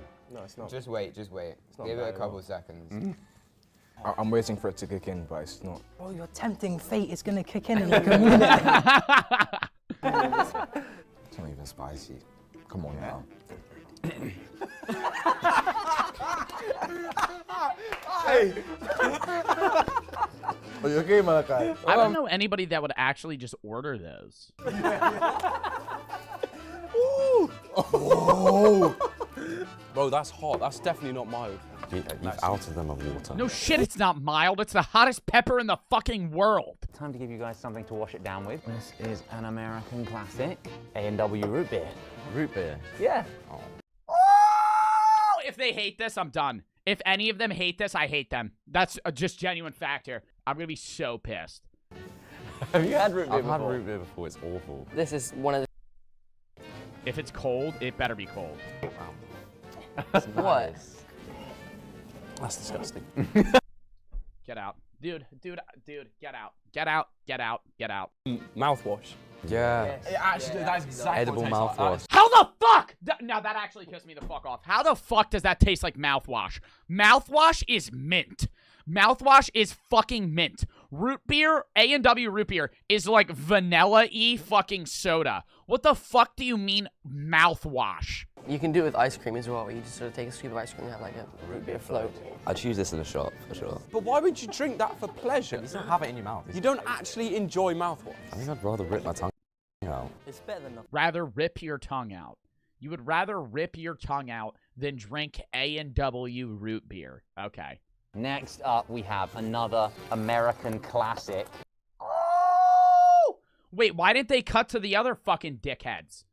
Yo, they didn't give it to the other kids? What the fuck? I wanted to see what that Italian kid said. Twinkies are such a dub. They're so good. It's like spongy goodness, dude. Twinkies and... Oh This is what you God. think of when you think of American snacks. Golden sponge cake with creamy filling. I can already. Dude, you can tell that Twinkies will taste good just by touching them.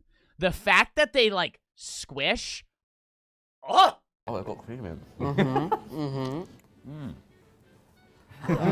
Dub. Dude, I don't think anybody will dislike them. It's quite good.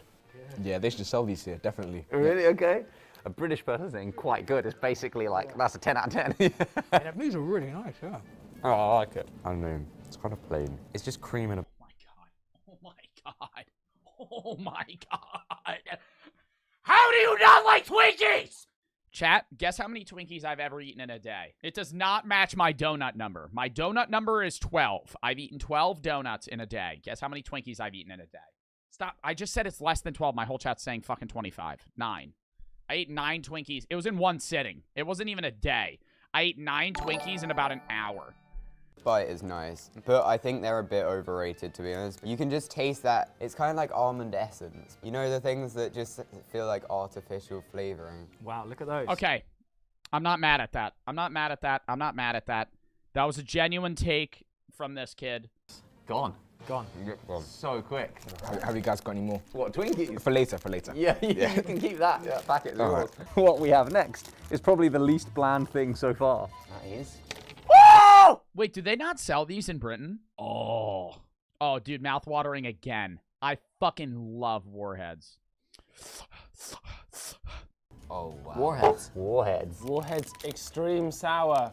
Yay! Are sour sweets like a thing in England? This kid hates everything. I swear to God, this kid hates everything. He probably just eats fucking Wheaties every day. Now, that's an American thing. What the fuck does he eat? Raisin Bran every fucking day. Yes, and I hate them. Okay. Oh my God, you hate everything. You hate everything. What do you like? Oh, no! No, keep on going. It gets sweeter. I'm fine. No, we're... You're done. What the hell? He's not doing well. Are you all right? Oh, you okay? You can spit it out if you want. You don't have to have it. Oh, yeah. Good man. Look like your body Bro, it's only sour for like 10 seconds. I've eaten Warheads, and I'll only eat that. I love the sour part. That's the only part I fucking like. I'll eat Warheads, and like once they're not sour anymore, I'll spit them out and eat another one. Have you ever eaten so many Warheads that the top of your mouth starts like bleeding? That's how you know you're addicted to Warheads. I did that before. rejecting that. Did he just swallow it? This is bad. Okay, have you ever seen anything that looks like that before? No. I've never had the push pops. I've never had the Warhead push pops before. Ready? 2, 1. Oh, they're not even push pops. They're the sprays. I thought they were push pops.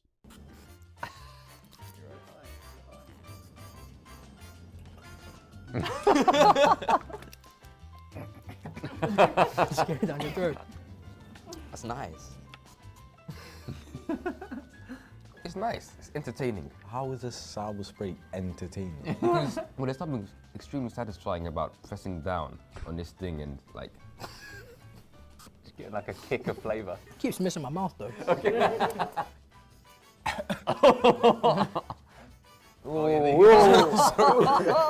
Sorry. Okay. Seems counterproductive, right? You buy a sweet to enjoy it, and you buy like the least enjoyable sensation. I love this.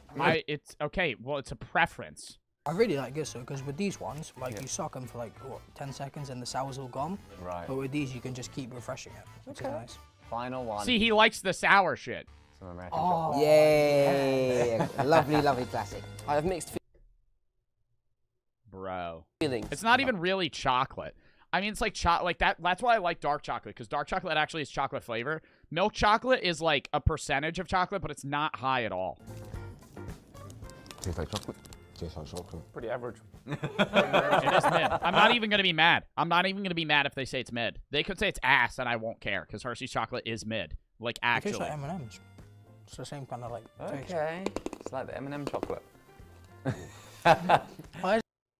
What fuck? Hershey's chocolate is not that hard. What the fuck was he just biting?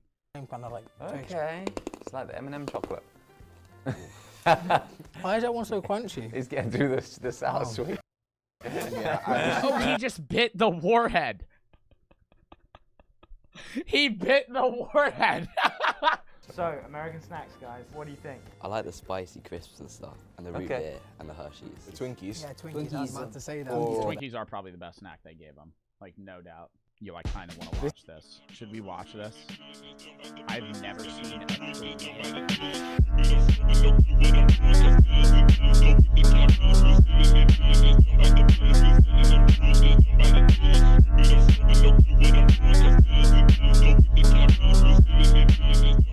Levels of caffeine addiction. A Ninye video. I'm not sub to him. I do like Ninye. I love tweaking off caffeine every single day of my life. I swear to God Almighty, I would sacrifice a family for a green prime energy. I'm for real like a 12-year-old. I like to pour them into Baja Blast freezes from Taco Bell, and they make a heavenly mixture. But getting to my level of caffeine addiction isn't as pretty as Baja Blasts and primes. There's a very long and dark process of heartbreak and isolation that needs to take place inside of you. Anyone who's been I feel like caffeine addiction today is drinking like 400 milligram energy drinks. If you drink coffee, you're not addicted to caffeine, because coffee actually doesn't have that much. Like a Reign energy drink has the same amount of caffeine as like 5 or 6 cups of coffee. Like if you're slugging down like a pre-workout with like 300 milligrams, like that's like a lot. Like when anybody remember when I shotgunned 2 G Fuels on stream and had to end stream? Because I remember I was shaking. Because I had like 600 milligrams of caffeine. You were supposed to have like fucking a max of like fucking 4 in a day. through the caffeine addiction ringer would know this truth. But like all addiction... Me drinking a 300 milligram G Fuel right now, I'm not addicted. No, you definitely are. No, I'm not. I mean, dude, having a caffeine addiction isn't like the worst, but being reliant on caffeine can be pretty when you don't have access to it. but most people drink caffeine. Most people don't even see it as a drug, but it is. Caffeine is a drug. It's just not something that's going to like hinder your capability to do activities. It starts in baby steps. Probably. I don't really know. I'm not a psychologist, but you know. Level 1. Do you take pre-workout? No, I think it's entirely unneeded. That's a genuine take that I've always stood by. I've never changed that take. I worked at a GNC. I could see use of caffeine. Like, I use caffeine a lot. But, like, to need to take caffeine to work out is just so fucking stupid. Like, it honestly doesn't help you. It can help in, like, long-term cardio, but, like, trying to say that, like, chugging, dry scooping, what's, like, a pre-workout that y'all take or y'all know of? Also, I might add that if you're, like, 14, stop taking, like, fucking 600 milligrams of caffeine, dude. You don't need that. Like, even if you're, even if you're my age, even if you're 20, dude, the motherfuckers that need caffeine like that are old. Like, not Ghost. Yeah, like C4, Hyde, Jekyll and Hyde. That's, like, the most badass fucking pre-workouts that I used to sell at GNC. I don't even remember how much Hyde had. Hyde pre-workout caffeine amount. One scoop of Hyde had 196 milligrams of caffeine. And people would, like, 2 or 3 scoop it. Some have 250 milligrams. See, like, that's crazy. And, like, motherfuckers just chugging that shit down. Dude, I had people that would come in and buy that every day when I would work there. They'd be like, what's the craziest shit you have? I'd be selling them some fucking weird-ass... It was just a medical name. We had that in the back at GNC. Just the compound name. That's how... The people that were crazy with working out were the ones that would take that shit. Nothing brand named. It was literally just, like, the name of the chemical was what they would buy. And those same people would buy a shitload of caffeine. But that's, like, it's just unneeded. And it's not really helping you lift more. It might. But you're also, like, hyped up on caffeine, working out. Your heart rate's up because of the caffeine. Your heart rate's up because you're working out. Like, I wouldn't be surprised if motherfuckers have heart attacks at the gym that fucking just chug caffeine and lift. You're only drinking like 30 to 40 milligrams. But I'll still drink fucking Prime Energy. I'll still drink G Fuel, but, like, I don't do it before I work out. In tea or soda that you probably don't even know is in them shids. Most people in this phase are white moms that do yoga or 11-year-olds that would sacrifice their arms for an extra can of Mountain Dew so they can stay up just a little bit later at the boys' sleepover. Dude, when you were at the boys' sleepover when you were like fucking 10, your boy brings out a bottle of fucking mug root beer.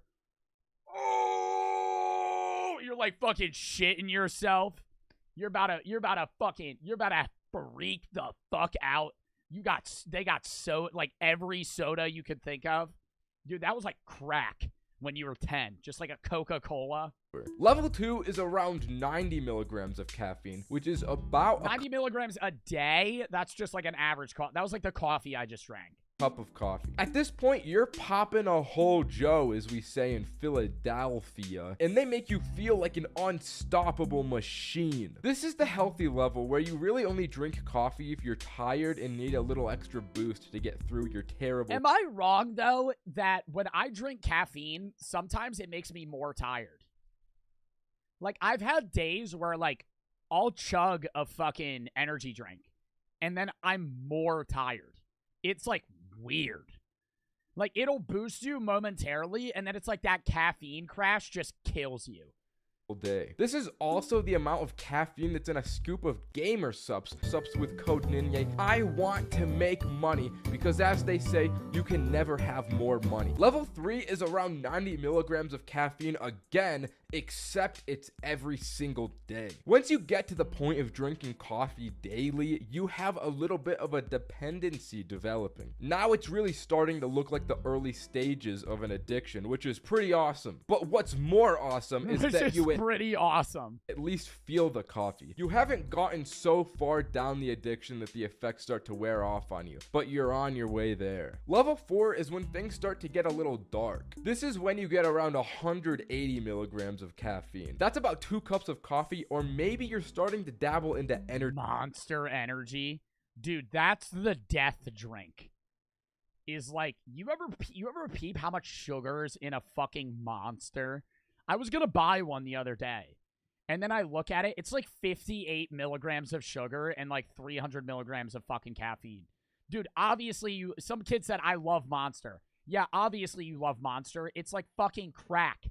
It's like crack. You drink a Monster, everything in a Monster is telling your brain to drink more of it. Or Rain Energy. Dude, the Snow Cone G Fuel, though. Oh, the Snow Cone G Fuel. Oh.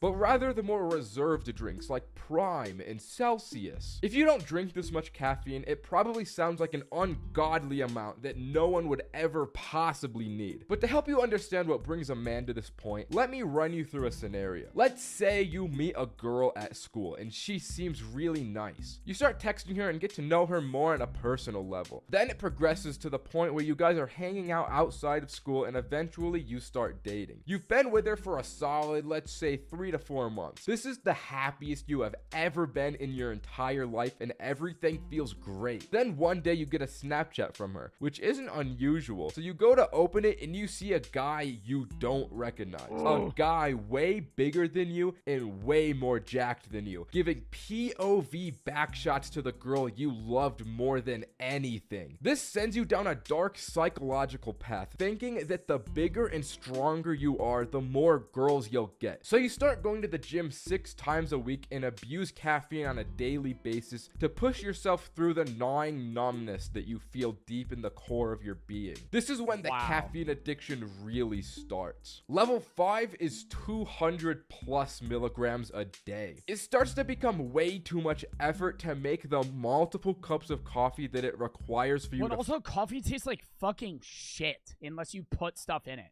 Like, if you drink straight black coffee, you're a fucking psychopath. Just, like, straight coffee, no additives. You're just, like, just a cup of joe. Just fucking, just straight, like, it's so bitter. It's disgusting. Like, your parents probably do that. Most people's parents, like, that, you have to, that's, like, that, nobody starts out like that. That's, like, 20 years into drinking caffeine. That like or drinking things with caffeine that you just start drinking coffees. Function like daily. Just straight up. That's why you've turned to drinking energy drinks every single day. You start to get real familiar with energy drinks and maybe even pick a favorite. Maybe you're a femboy and you enjoy a good white Monster. What the fuck? What's wrong? Is that an insult or is he just saying that in general? Maybe you eat scrap wood and you enjoy Rain. Either way.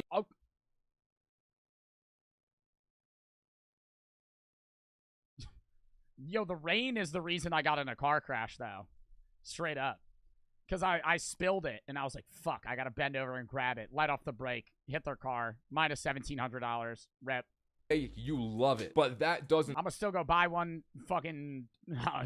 when I have class, though. ...last long, because this is probably the last level that you'll actually still feel energized from the effects of caffeine. Level 6, at some point your body gets used to all the primes and double coffees, so you need to upgrade to the limit. And according to the FDA, the limit is 300 milligrams of caffeine. This is the...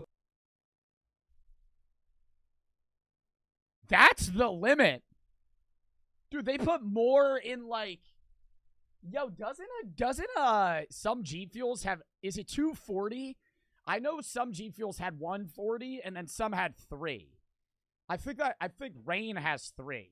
The point of no return. This is also when powders start to come in, mainly pre-workout. You're probably risking heart failure in the next few years, but what's heart failure in the face of a Naruto Sage Mode game? Dude, I would fucking chug those when I would play Fortnite back when I was partnered with Chief, dude. The Sage Mode Naruto cans. Gamer fuel with a nasty pump in the gym. You can literally not function as a human being without caffeine, and getting off of it now would make you hollow for at least 2 weeks. You can't go back anymore, so the only place to go now is level 7. You're completely locked into 300 milligrams on a daily basis at this point, and your brain is there's way more people that there's people that do more than 300 milligrams a day. I guarantee you there's people that probably drink 3 fucking full cans of G Fuel every day. Every day. fried, you don't even feel Or do pre-workout, they drink coffee, they'll drink a Prime, they'll drink soda every day. I feel like that's half of my chatters. Half of my chatters probably chug like fucking 4 G Fuels a day. Energized anymore. Your months and years of caffeine abuse have left you completely and utterly numb to it all. You drink pre-workout every single morning of your life just to feel normal, and you start to question what the point of it all was. If taking all this caffeine just makes you feel normal, then why would you even take it in the first place? Well, that doesn't really matter anymore because you can't go back to not drinking it, so those thoughts are pointless. Well, because they have to drink the caffeine. It's the same thing with any other drug. That's why, like, drug abuse is so prevalent in, like, many people that do, like, more hardcore drugs, because your body gets more and more used to it, and so you have to keep doing that drug to even feel normal, right? Like, if this is your baseline, a drug like caffeine might boost it, but if you keep doing it, it changes, right? And so without it, you're going to be below your normal baseline, but with it, you're only going to feel normal rather than a boost. And so then people just do more and more of whatever drug it is, and then that's how people, like, OD on shit. Going past 300 milligrams either feels like nothing or completely terrible. All that lifting and caffeine abuse you've been doing to get over your Nicotine is a big, yeah, that's nicotine. That's a big thing. Girlfriend cheating on you wasn't to make yourself look awesome. The reality was that you're just running from yourself, using empty feelings to fill the void and run further and further from your own misery. Anyways, or you just do snus. Yeah, if you're starting to fucking pack a goddamn lip with enough fucking nicotine to kill a horse, yeah, I don't think you're ever gonna reach a normal baseline. Is really awesome and feels cool sometimes. Ninja Gamer subs, buy them now, subscribe, bye. All right. Next video. Next one. What it's actually like to climb Mount Everest. Mount Everest is the highest point on the planet, peaking at a staggering 29,000 feet above sea level. Since it was scaled by Edmund Hillary and Tenzing Norgay in 1953, it has become the bucket list destination for climbers, thrill seekers, and general outdoor enthusiasts everywhere. Y'all think you'd survive climbing Mount Everest? I'd give myself a 60-40. I'd give myself a 60-40 yes. 60-40 yes if I had acute training for the endeavor. But I would really hate it. I have no aspiration to climb Mount Everest ever. I love hiking, right? I don't want to climb something that entails me tightrope walking over a ladder that is straddled over 2 pieces of ice, and in the middle is me falling to my death. But is it worth the time, money, and extreme danger to tread on top of the world? Today, we're taking a look at what it's actually like to climb Mount Everest. Okay, hope you're wearing plenty of layers, because we're going all the way to the top. I'm hard of breathing because of cigarettes, so no, I would not survive. Bro takes like 6 steps at 1,000 feet up, and he's like... We take a break. Take a break, maybe. Maybe a little cig break. Whips out the pack of cigarettes. It takes 2 months to climb Mount Everest? I thought it was like a week. It takes 60 days? What the fuck? What, do people have no jobs that are doing this? Climbing Mount Everest is a rich people thing, clearly. What the fuck? You're telling me you can take 2 months off? 2 months off to fucking climb this bitch? Stretching up from Summer break.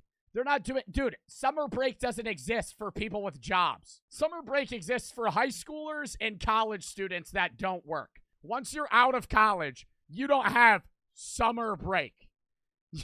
You still work. Teachers, maybe. Teachers usually just get a job in the summer. Ask your teacher what they do in the summer. A lot of them will say they still work. Himalayas along the... Bro's saying, okay, rich people and teachers that don't have a summer job can climb Mount Everest. Chinese-Nepal border is Mount Everest, the world's tallest mountain. You don't get a superlative like that without inviting a bunch of amateur adventurers to try and climb you. So, expeditions to the mountain's peak have become a lucrative industry.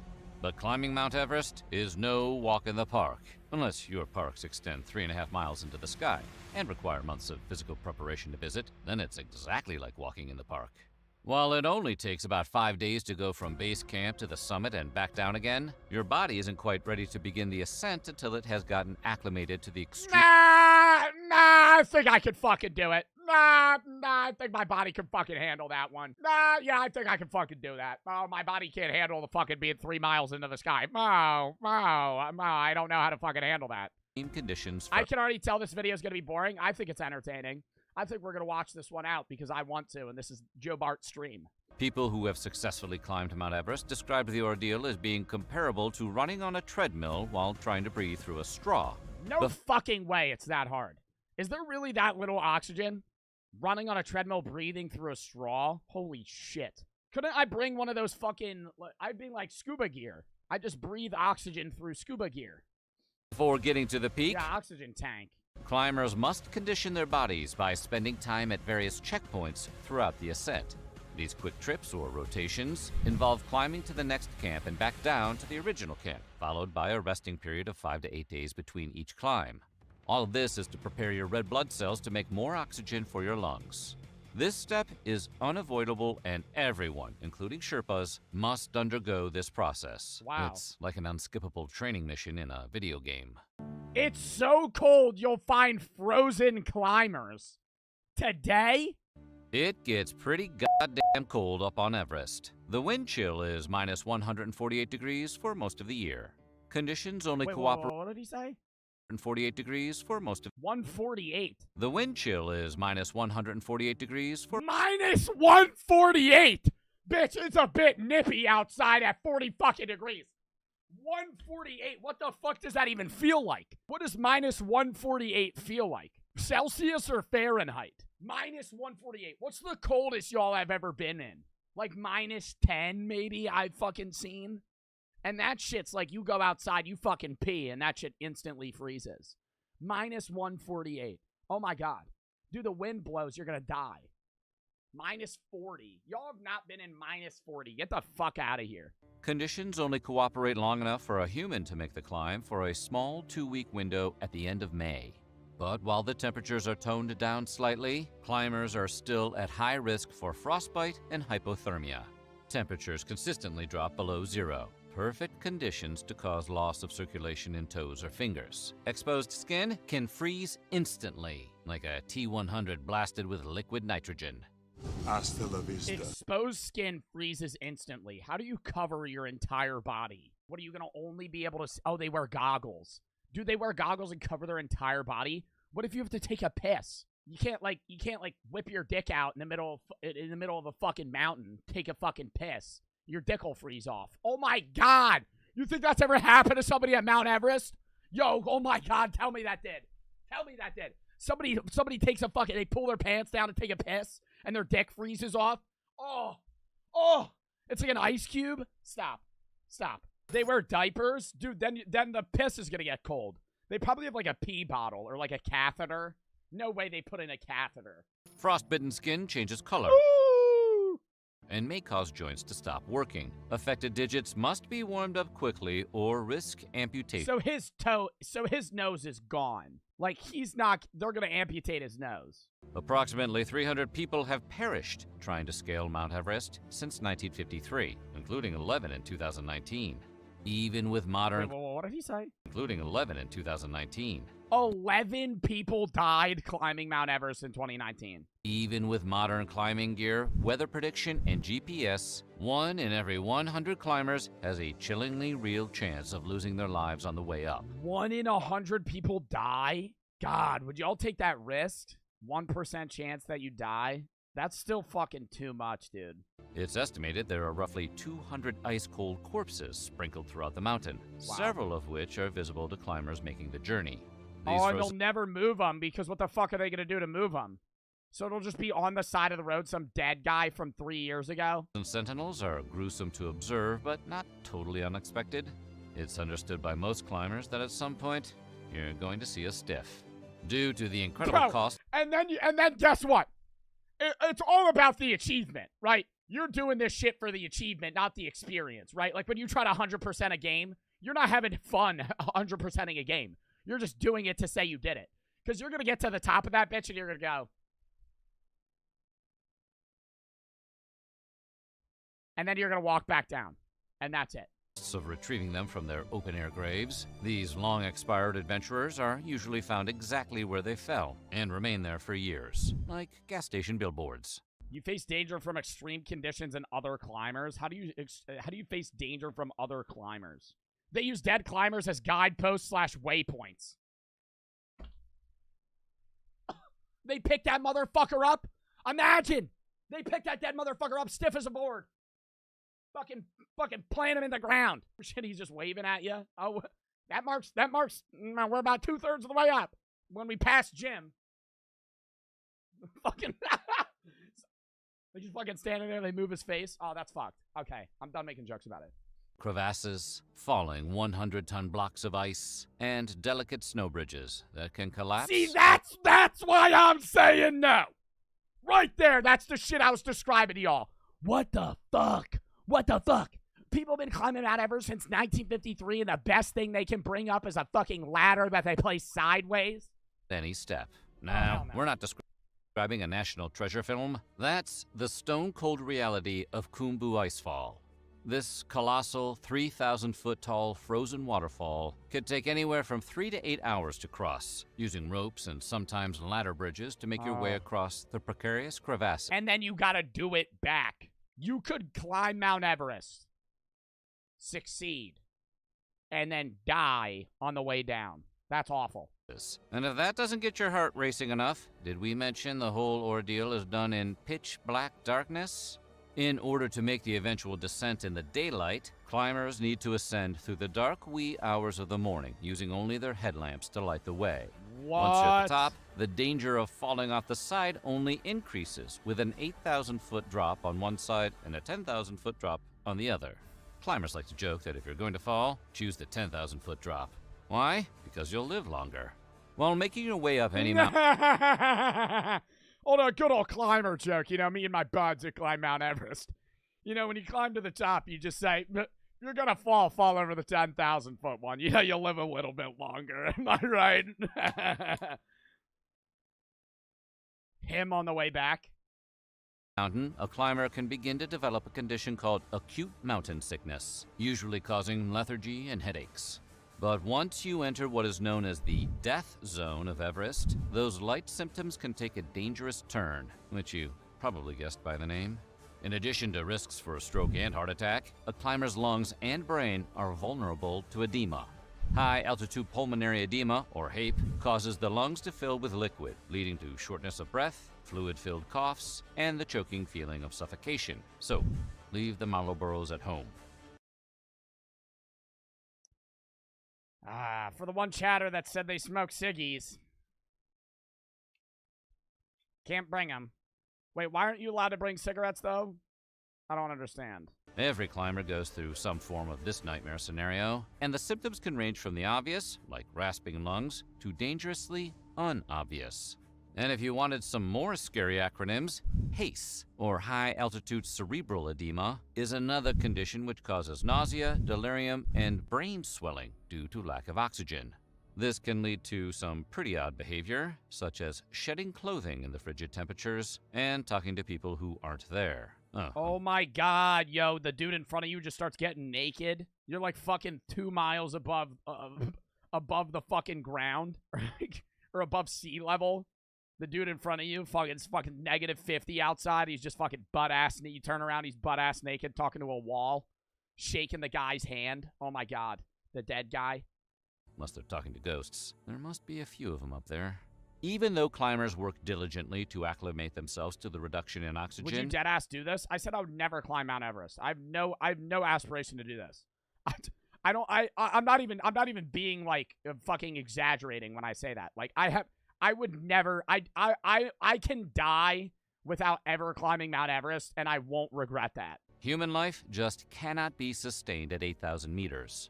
The oxygen is so thin, humans can't function, hence the name Death Zone. After all, they are hanging out in the same vicinity as small aircraft. Climbers do carry oxygen with them, but they need to pack so light for the trip already that there isn't room for a lot of it. Once you hit that not-so-sweet spot, it becomes a race against the clock between your mountaintop glory and your body literally shutting down. Snow blindness may sound like an affliction that makes you overpay for ski vacations, but it is yet another one of Everest's considerable dangers. For one thing, you're a lot closer to the sun up there than you are down here, and the sun is notoriously not eye-friendly. Also, all that low oxygen action we mentioned earlier can cause the blood vessels in your eyeballs to burst. That is, if they don't first straight up freeze in your skull like chilled grapes. Climber Brian Dickinson experienced a bone-chilling brush with snow blindness. During a solo climb, Dickinson dropped his goggles, allowing ice to form inside and crack the lenses. A descent that should have taken 3 hours took 7, as his eyeballs burned and his vision became blurry. Dickinson luckily had some naval training, which assisted his navigation.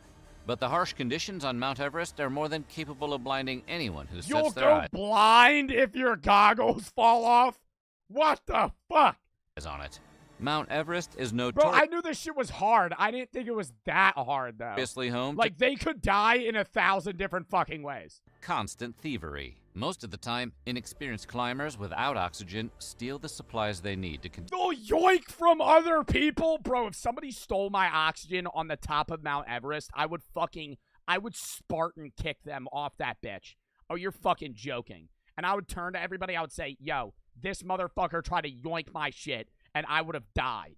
continue on, such as tanks and food. This can lead to life-threatening situations when a climber reaches into their pack for a sandwich only to find they've been robbed on a mountain, which is way worse God, than rich people robbing each other. Yeah, that's crazy. getting robbed at, say, the YMCA. And if you're counting on having enough oxygen for the 7-bottle requirement and they're not there, you may as well just set yourself down and let the mountain take you. That or return to base camp, whatever the vibe is. Everest made headlines in 2019 for the long lines of climbers waiting.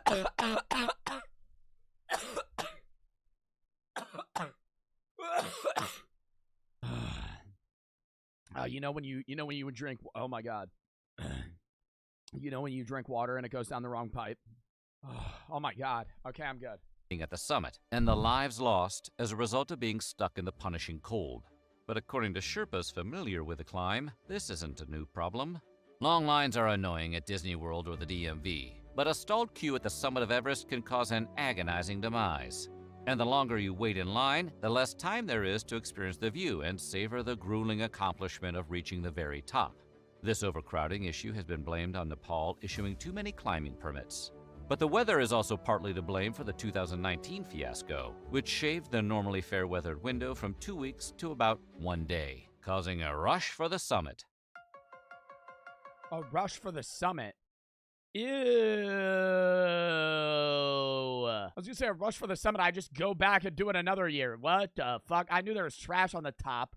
Just a bunch of poop. One less obvious challenge of attempting to scale Everest is that there aren't exactly any rest stops along the climb. Yeah, no, I already said that. So, I said taking a piss, your dick would fall off.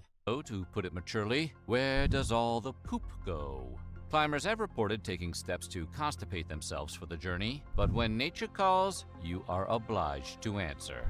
Digging Bro, a I hole. just shit myself. I would just deal. Oh my God! But then that whole time you're just climbing up and you feel the poop just kind of like rustling around, or you got like a wet shit. Oh, that'd be the worst. Hole in the frozen ground is one option, but that gets increasingly difficult to do the higher you go. Everest base camps It'll provide keep you warm. It would for a little bit. And then when it gets really cold, oh my God, it would be kind of like a comforting warmth on your butt.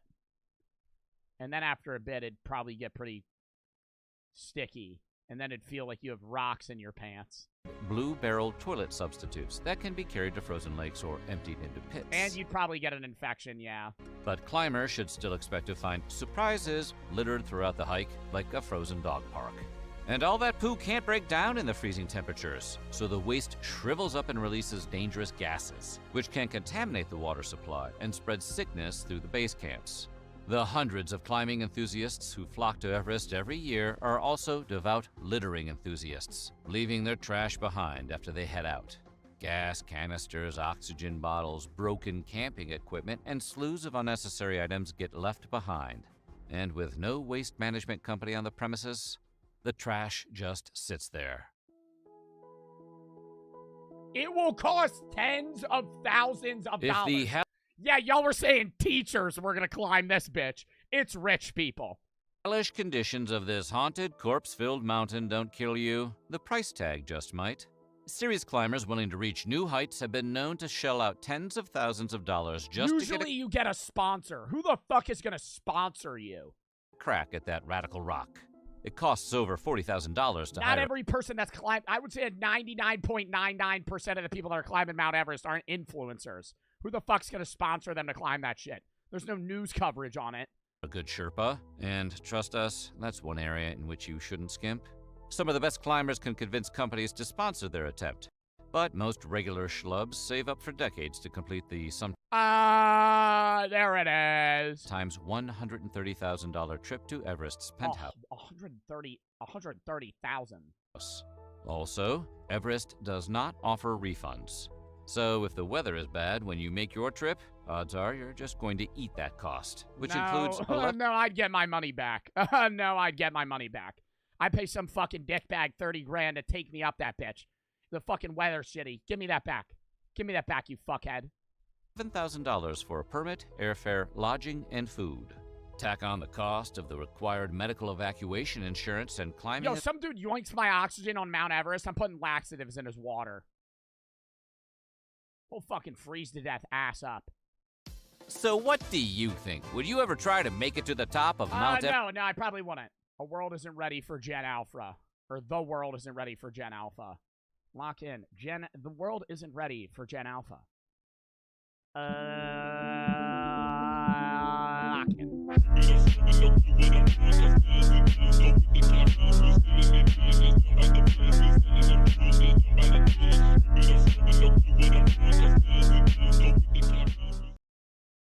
All right, next video. Meet the woman addicted to eating her husband's ashes. My name is Casey. I'm 26 years. Oh, no.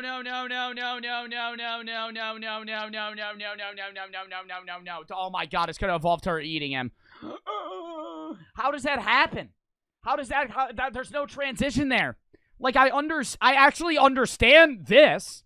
I understand your husband, it's still sad and you should try and get over him. But like, oh my God, your husband dies and then you like carry around the box of his ashes. I get that. Like, more so than eating them. This is fake. She eats her husband's ashes 5 to 6 times a day. She would run out of him. Chat, that's why I don't... You want to know the real logistical reason of why I don't believe this? It's because this is an addiction that she quote-unquote has. She would run out of his ashes.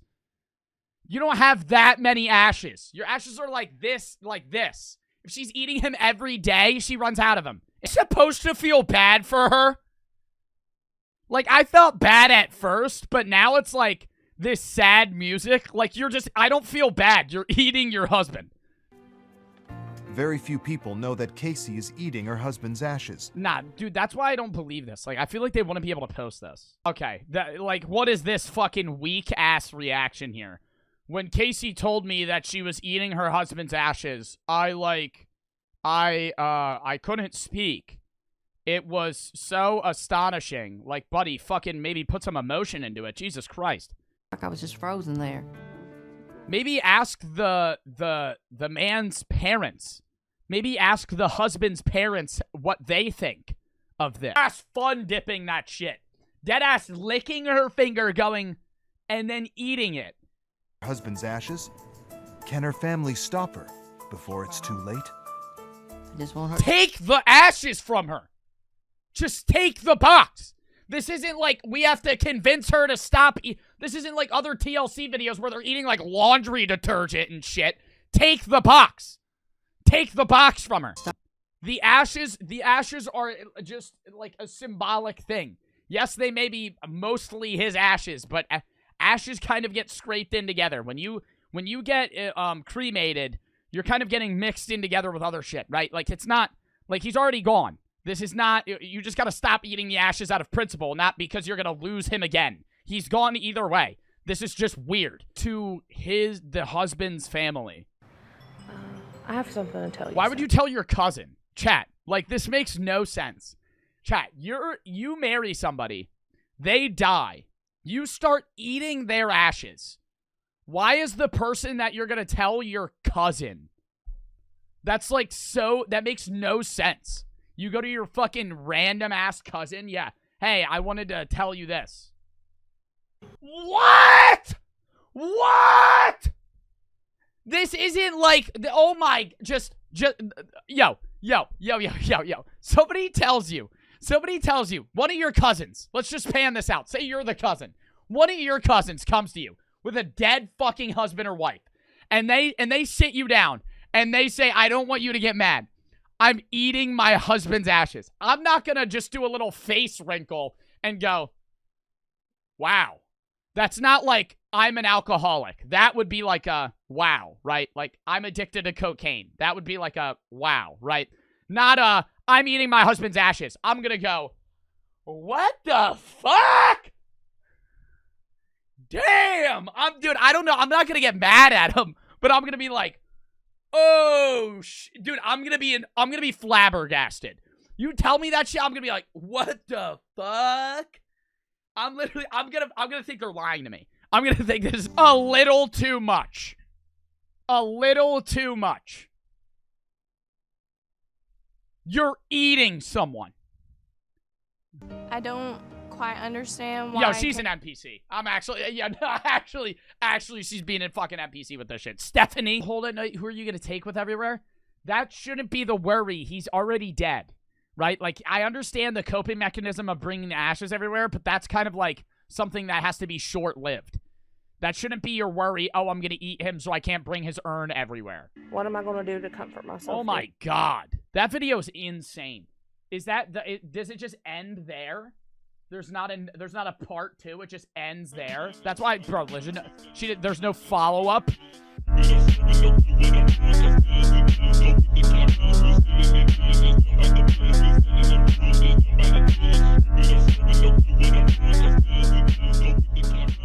You're still not making it into Streamer University, you goofball.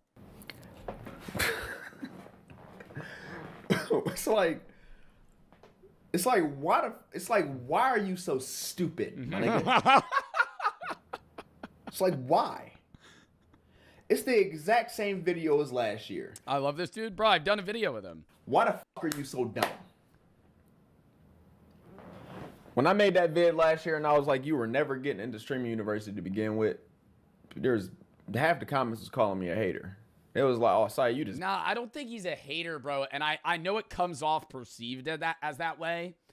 I don't know. I haven't watched this video, so I don't know how in-depth he's going to go. The one thing I'll say, there's actually two things.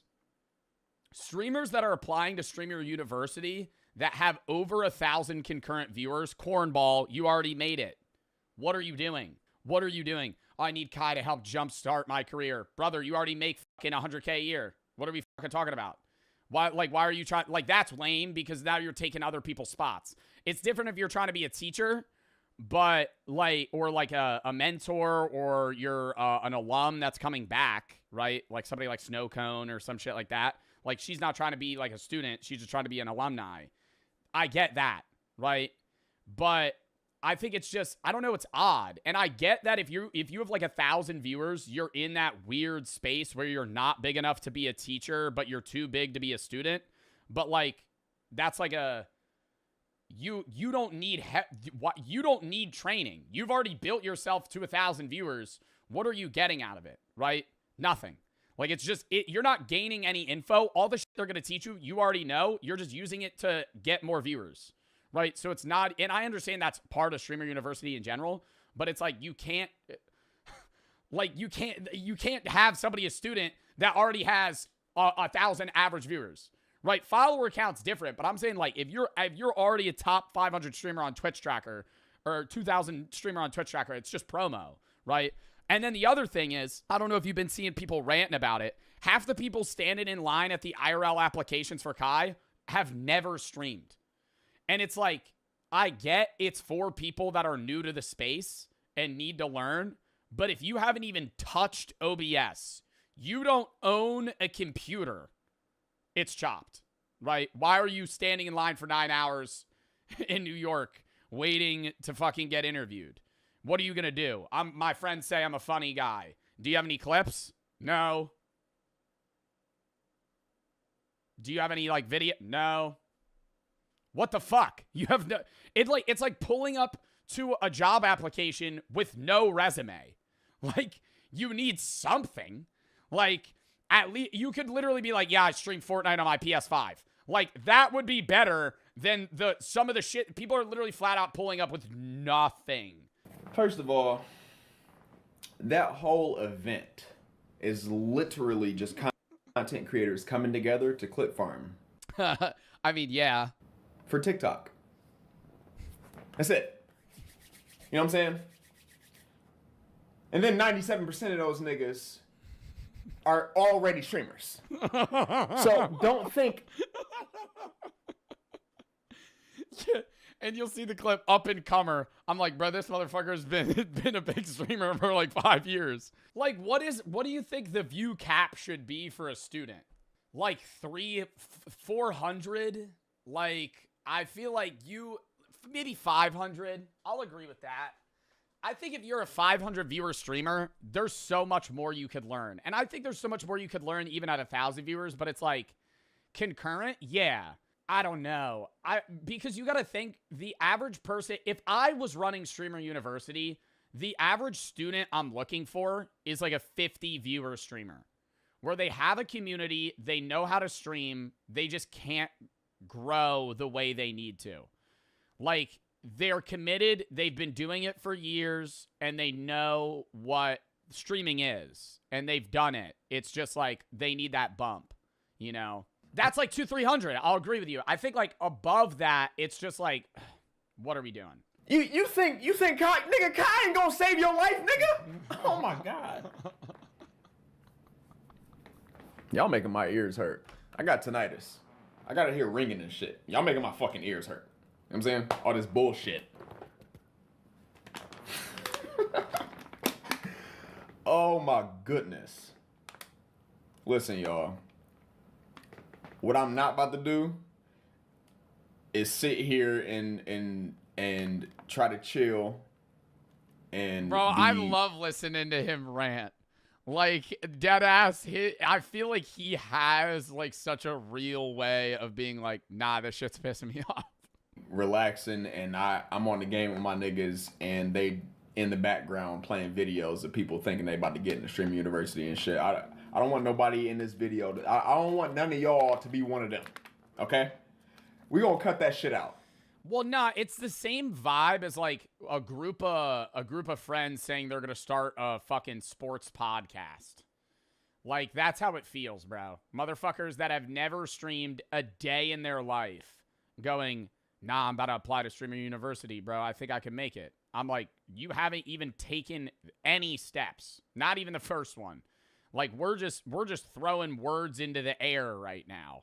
Like, it's like hypotheticals at that point. Like, and then, yeah, okay, I think taking the initiative to, like, pull up and actually apply, that's mad dedicated. But, like, it's like you're jumping, you're doing step 5 before steps 1 through 4. Like, do you have a computer? Have you ever used a streaming software? Do you have a Twitch account? Have you posted on short form media? Have you posted anywhere? Stop being fucking retarded, okay? That's pissing me the fuck off. Don't think somebody's just gonna swoop you out of your shitty ass life and just save you out your shit, my nigga. All these regular 9-to-5 niggas, all these regular niggas that ain't already fucking successful content creators ain't about to be in that motherfucker, bro. That was like a CS flashbang. That shit fucking caught me off guard. Even if there's a couple of them, it ain't gonna be you. Somebody's doing some kind of dick sucking under this table or something. Something's going on. You not getting in. Well, I don't know. I think the biggest thing, bro, and Zeusy and Chris went to the New York Streamer U IRL like auditions. Neither of them got in. Neither of them got in like they applied and got rejected. They stood outside for 8 hours and then they were told to go home. There are thousands of people showing up to this. It's like AGT, bro. Like, most people are pulling up. I'm saying, like, I'd be breathing in that shit, no? Like, no part of me is dedicated. Like, I literally told Chris, I said, bro, if I was you, I say you're better than me. I said I would have waited in line for 30 minutes. And the second I see that shit's not moving, I'm out. Like, he stood in place for like 4 hours. And then people started cutting the line. And, you know, half the people standing in line, he's listening to people talk. Half of them have never streamed. And so he's just like, it's just people filling spots. Like, it's just heads. Like, and I don't want to be like, okay, anybody can apply. But it is annoying to hear that half the people standing in line are like treating it like it's like a Drewski. And that's what it is. Like, it's like Kai's filming it kind of like it's like a Drewski, like, could have been records audition. But it's like, now everybody's treating it like that. So now it's like even less serious. There are top tier content creators getting denied. And it's on purpose. It's all for TikTok clips. Are y'all not realizing this shit? It's literally all for TikTok clips.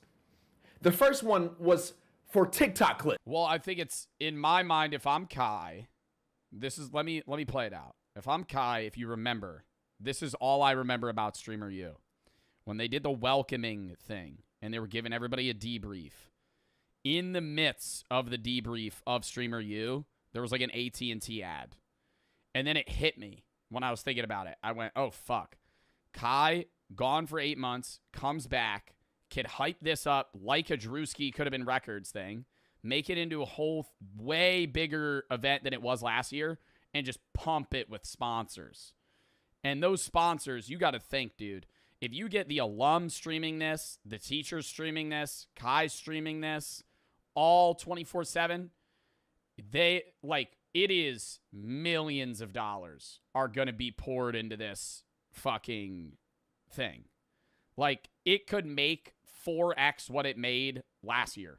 Because I guarantee you, too, there was probably, it's not, like, you got to think, sponsors pull up to streamers and go, I want to sponsor something. What can you do? And I wouldn't even be surprised if, like, AT&T was like, hey, we'll give you, like, $8 million if you do Streamer U. And now you're sitting there going, oh, fuck. I should do Streamer U. You know, like, he's going to make a bag on that. I don't know. Some of y'all are saying Vivette's not doing well. I don't know anything about how Vivette's doing. I don't think that's what it is. I think Kai's sitting on enough money that he could retire and throw away 10 businesses, right? Regardless of their success. But I don't know. That it'll pump. When it happens, it'll be big. It'll be the thing on Twitch for 2 weeks. Right? It'll be the thing on TikTok and YouTube for 2 weeks. Like, it'll be the main space on everything. It's just gonna be it's just gonna be just like last time. And you know what pisses me the fuck off? I don't even think it's gonna be, bro, you know what's weird is, like, do you think it's bigger this time or last time? I feel like with the IRL auditions, it feels bigger this time, but it feels more like meme-ish this time. I remember last time, bro, so many people were, like, pouring their heart and soul into their applications. And I feel like people are still doing that, but it's, like, overcrowded by the amount of people that are just, like clowning on it. So many people on this earth that did happen last time, too. It doesn't really matter all the people that got denied last time, all the people that, you know, didn't make it last time, all the L's from last time, basically. That shit doesn't matter. It's like they're all getting replaced with new people that think they about to get their lives changed by this random ass fucking Twitch streamer. Like, yo. Well, that's the other thing I want to say, too, is, like, I think a lot of people treat Streamer U like a golden ticket. And if you look at last year, half those motherfuckers didn't grow at all because they didn't do what they needed to. Like, I remember Streamer U, bro, there was probably, how many students were there? 100 more? I mean, there was probably like 6 people that were the face of Streamer U, student-wise, because they took advantage of it. There was 150. Yeah, but it's like, they're like, Streamer 120, somewhere, it was like 100-something people. But last year, when Streamer U happened, there were probably like 8 or 10 people total that were like consistently on the teacher streams the most, clipping the most, getting, you know, clip farmed the most. And those were the people that grew. Whereas, like, you don't even hear about like the 30 streamers that actually went to Streamer U, did nothing the entire time because they were either shy, boring, didn't find a group. It's like school, bro. Literally. Like, that's why Streamer U, like, if you don't find a group and you're not, like, out where, like, you have to be the most extroverted motherfucker in Streamer U.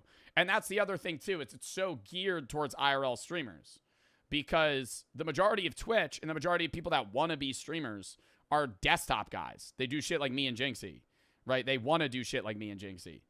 And that's just not what Streamer U is. Streamer U is like, hey, you're not playing fucking video games, bro, like, which is what 80% of Twitch is. Like, you're going to be IRLing, running around, going to classes, you know, filming yourself, having a cameraman. Like it's just like a whole different vibe. So I think that's what it is. It's like, it's Streamer U, but it's not just, oh, if you're a streamer, Streamer U is going to save you. It's like, you have to be a very specific type of content creator to make it in Streamer U. That is not how life works, okay? There's like a very select few people that get very, very lucky with this shit. And even they got connections. You feel what I'm? They going in. It does, like, that's the thing too. Like, a lot of the guys that were successful had connections to bigger streamers as smaller streamers in Streamer U. Like, I think people aren't seeing that as well. It's like, no, not industry plant shit, but like they got people in their ring. You know, they got people in their corner elsewhere. Why didn't you help your friends? I did. Bro, what do you want? Yo, that's full-on nepotism. You're sitting here saying, why don't I pan into that more? You want me to directly hit up Agent and Kai and them and go, yo, get my boys into Streamer U. That's cornball shit. I told them, I said, if you're applying, run my name. Yeah, go, hey, I know Joe. But, like, is that a positive or a negative? You know what I mean?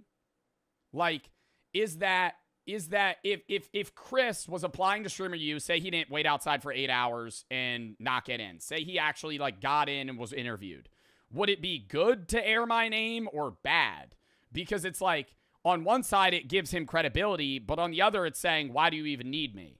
You know, people in Streamer U don't realize when you go through Streamer University and get popularity that you're going to be sort of limited to the kind of streamer because that is the audience that you have now. Yeah, if you go to Streamer U, you're now an IRL streamer for the most part. If you go to Streamer U and you're not big and you get big there, you're not going to pivot to gaming. You know, if you're going in being like, I want to do what Queso does, you're not, and you build an audience in an entirely different demographic, like, you can't pivot out. Like, now you're going to be doing what Yugi and Arky do. You're going to be pulling up to fucking game. Why not? Because it's the type of people that watch, bro.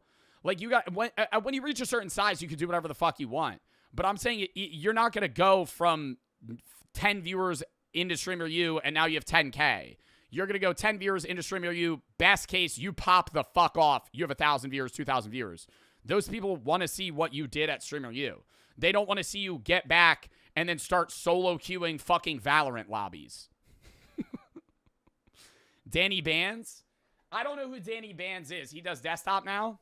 Let me look him up. He still has an bro, but it's like he has the same audience he has before Streamer U. Look. It's the same view count. Streamer U, peak, right back down. Right back to normal. You see what I mean? Because it's like, his audience hasn't changed. That's the point that I'm making. It's like, you can't... Snowcone? Snowcone, yeah. Snowcone does do Overwatch and did get a lot of viewers on Streamer U. This is where's Streamer U? Right here. Yeah, she was kind of found by Streamer U, honestly. And then kind of maintained. I don't know. I think it really is how you pivot it out, you know? I think that's the hardest thing. I agree. I think I'll concede. I'll say I'm wrong, right? I think you could do Streamer U. I think it's hard is the problem. Like, it's hard to get into Streamer U. You get in, the content you make, you know, is going to be IRL focused just because you're in an IRL environment. And then pivoting out of that, it's like, I don't know how to do. I wouldn't even know how to do that. Like, how do you go from doing Streamer U to being like, yo, we're going to play Overwatch now? Like, I don't know how Snowcone did that, but it worked. Genuinely, like, I could not tell you. From an outsider perspective, that's crazy. Like, to be able to go IRLing to being like, yeah, I'm going to play competitive Overwatch. Like, that's a hard... two polar opposites, man. One's full desktop. I'm saying, so don't think you just about to just randomly get it up out the mud. You know what's randomly getting up out the mud is getting on Love Island. Like, it's not Streamer U. Get on a fucking nitty-gritty reality show where you farm drama and you just get followers regardless of whether or not people hate you. Like, that's how you get, that's the golden ticket. Get on Love Island. Only for sincere? I mean, yeah. TikTok clips for view. There's literally people pulling up to that event just to get a clip and leave. They already know they about to get denied, my nigga. Yeah, I mean, bro, the odds you get accepted is like actually what more than one in, you got to think, bro. Total. How many people, did he say how many students are going to be this year? Did he say? Say it's going to be bigger than last year. Definitely. But that's the problem too. The bigger it is, the lesser the chance that you as a streamer at Streamer U get big. Because there's more of a player pool. It's like winning a fucking Fortnite terms. It's like winning a victory royale. If you're in a 20-player lobby, it's a hell of a lot easier to win and get noticed than if you're in a 200-player lobby. You know what I mean? Like, Fortnite terms, there it is. Victory royale. Like, if you double the fucking the student count, it's like even less people will be big. Like, there will still be more people that are larger, right? Instead of 5 people popping off this year, it might be 15. But if there's, 200 people instead of 120, there's equally, 80% of the people just not doing anything. Yeah, it's like, say even he has 200 people. He's doing, 3 IRL auditions, and then he also has the online applications. At most, in Atlanta, New York, or LA, or wherever he's doing them, how many people is he accepting in a day? 20? Maybe. And it's not even an acceptance. It's usually like a, hey, you're either denied or we're going to keep you in consideration. Like, it's not always just like you're in. It's a we'll keep in touch. It's like a second round almost. University clips on my motherfucking feed.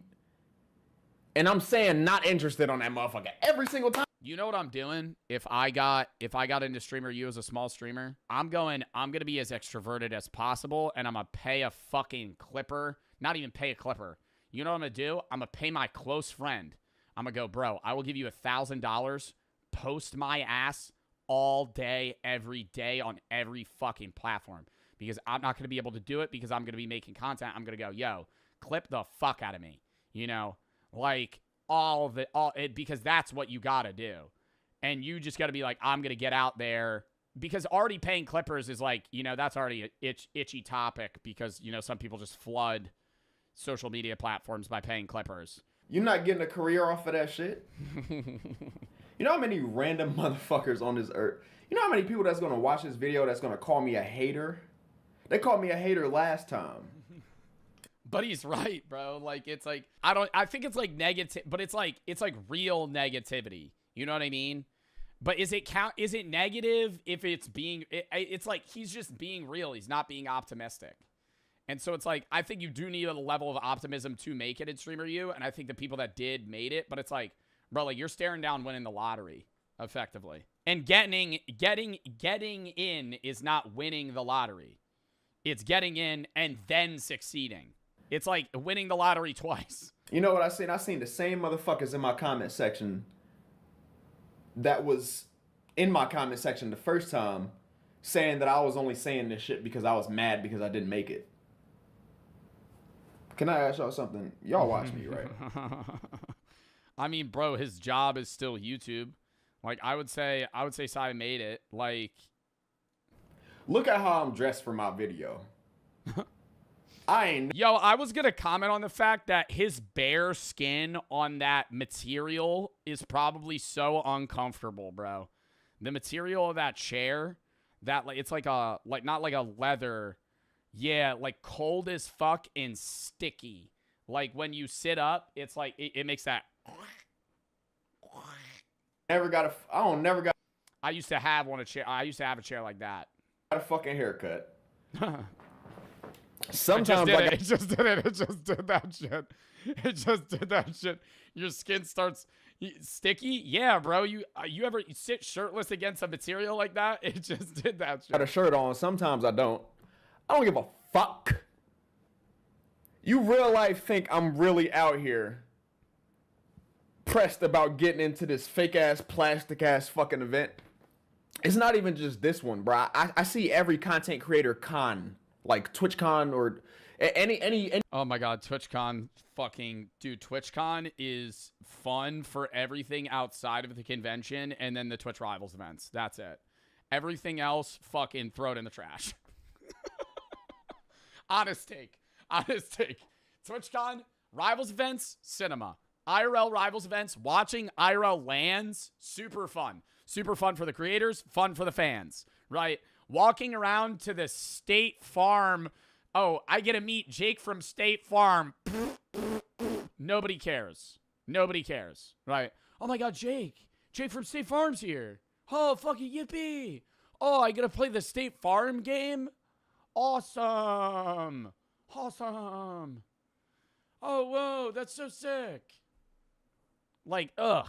Any big ass content creator meet up, especially with how there you go. Dude, the art's really good. Okay, let me give you an insider scoop on TwitchCon.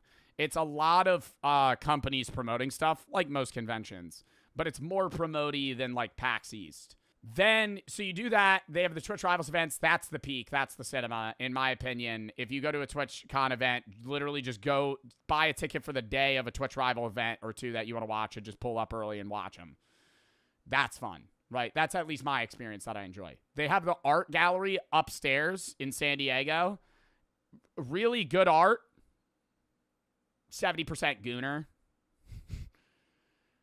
Just real gooner. Like, most of it's like huge boobs, anime stuff. So what's the complaint? I mean, like that is like. So, Joe, I'm not really understanding what you're saying right now. It's just you're kind of hyping up the event, saying it's negative. I don't really understand. Like shorts and shit like that is like blowing content creators up like overnight. You think I want to be around that shit? If you think I want to be around that shit, unsub right now. Don't be unsub right now, my nigga. I got 97K right now. Get the fuck out of my put me. Did he lose subs? No. Back to 85K. Put me back to 75K. Get the fuck out of my shit. You feel what I'm saying? I don't want nobody watching my shit right now thinking that I'm fake enough to be down to do some shit like that, bro. No. But that's besides. Yo, other thing about TwitchCon, bro. I'm sorry. I gotta pause. I was just thinking about this shit, bro. The other thing is the meet and greets, and I know people fuck with them, but I just think like, bro, they ask me to do one every year, and I say no, and I know people get pissed about it, but it's like, bro, if you see me at the event, I'll take a picture with you. But like, bro, having a line of people and being like, why? Because it's inauthentic. What would you rather do? Pass me on the side of the street in San Diego and be like, oh my god, Joe, I watch your shit. I go, oh, thanks, bro. Glad to see you at the event. Fist bump. Take a picture. Or would you rather stand in line with 400 other people, talk to me for 4 seconds, take a picture, and then move on? It's like a conveyor belt. Like, it just doesn't feel... Joe's not PR trained. Oh, brother, I'm not PR trained. The fuck are you talking about? No, I'm literally... that, too? Oh, my God. No, having... It would be the beginning of a conversation 400 times. Pass. This year, I might be getting security. I'm getting so fucking tired of these random... when I'm there that day. Because after the Rivals event last year... there was, like... a lot of people. Like... Yeah, what happened?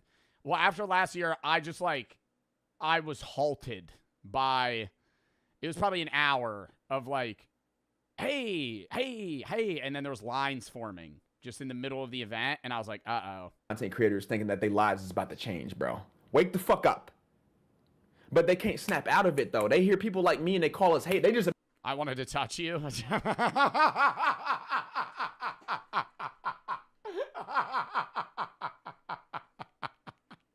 Random content creators thinking that their lives is about to change, bro. Wake the fuck up. But they can't snap out of it, though. They hear people like me. Yeah, you're the reason that I need security, bro. call us hate. They just immediately call us haters. You feel me? Oh, I guess I'm hating. You know what I'm saying?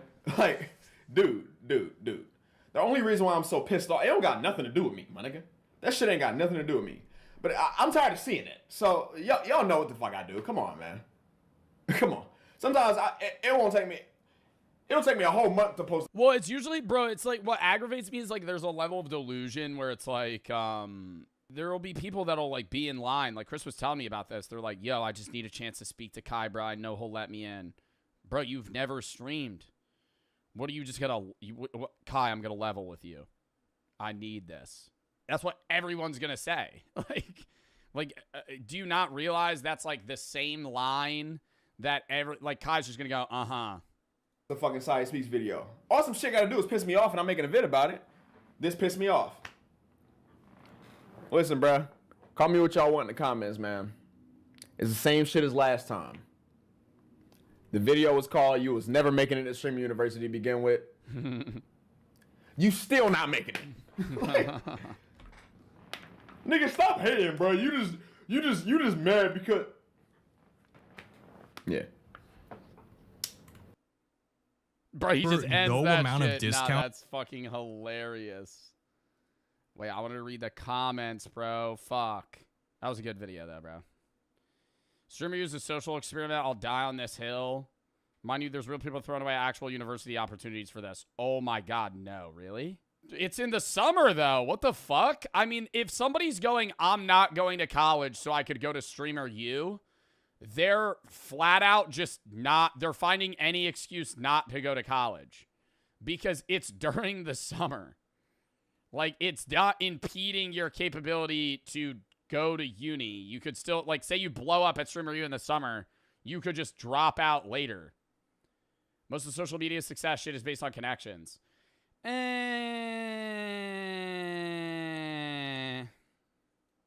Yeah and no. Depends on the person.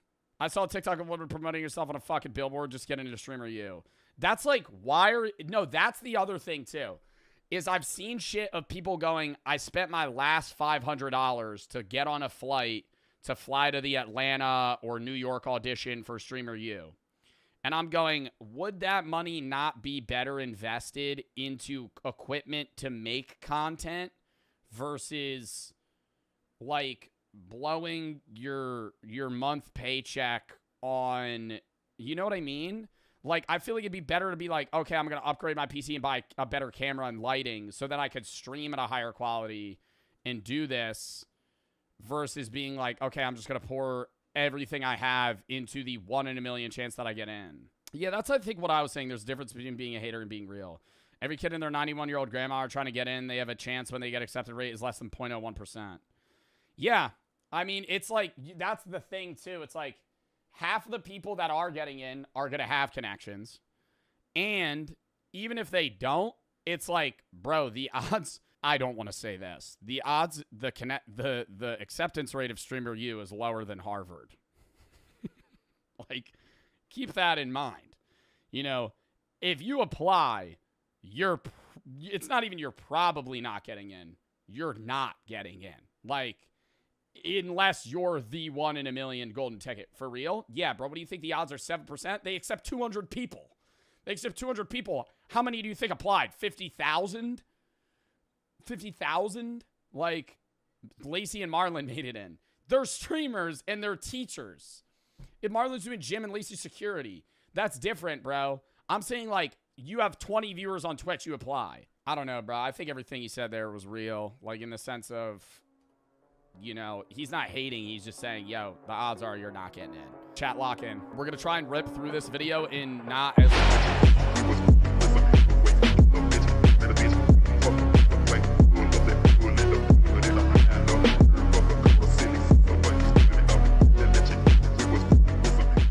Man breaks into airport. It doesn't end well. Get on the ground.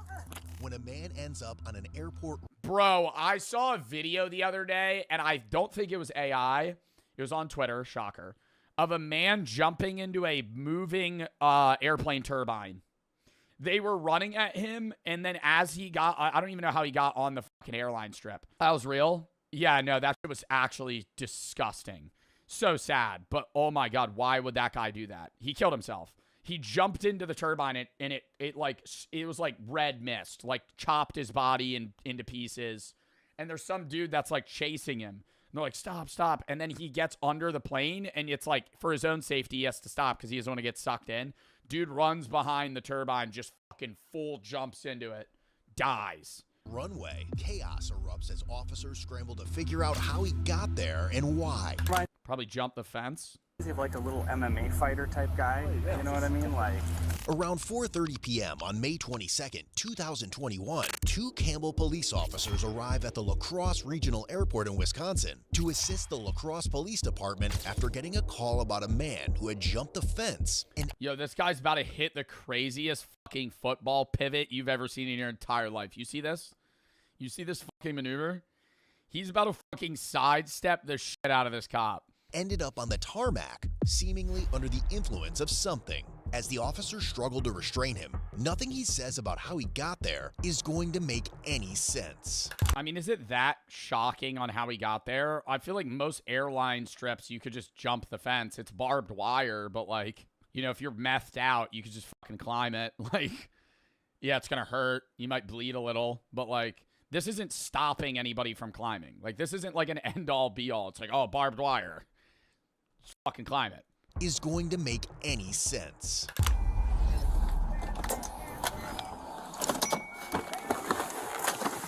get down on the ground. Get down on the ground. I'm telling you, I want you guys to help. Get down on the ground. Get down on the ground right now. Please help me. Get down on the ground. Please help. Turn of events, the backrooms exists. He just returned on an airstrip.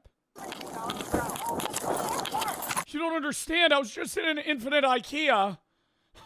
I opened the door and I just teleported here. Get on the ground now. Get on the ground. I'm gonna save everybody. 916 deployed. I'm gonna help you. Roll on the ground. Tell. Roll on the ground. Turn over. Turn over. Turn over. Turn over now. Turn over. Oh, he is drugged out, dude. Roll over. You're gonna get tasered, so stop. I'm gonna be real, it didn't look like the taser did anything. You ever see those videos? Right, he's kind of a smaller character. You ever see those videos of some big-ass dude, 6'5", 250? Cops like, stop getting near me. They tase him. Dude just fucking grabs the cords, rips him out. That's like top 5 fear for a cop there. That's like you're walking into an Elden Ring boss and it jumps into the air and you're like,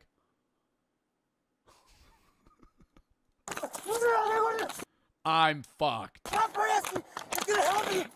Help me. I'm gonna help you. Oh! Oh! That's where they pull out a weapon? Yeah, usually. God, I love Jesus.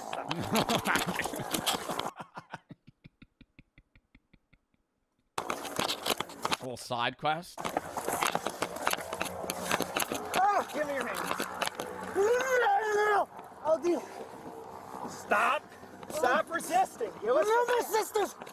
Jesus Christ. Stop. I want to save Tina. I want to save Tina. I want to save Tina. Just kidding. Yes, I. Is there not a more efficient... Yo, can we get like a bug net?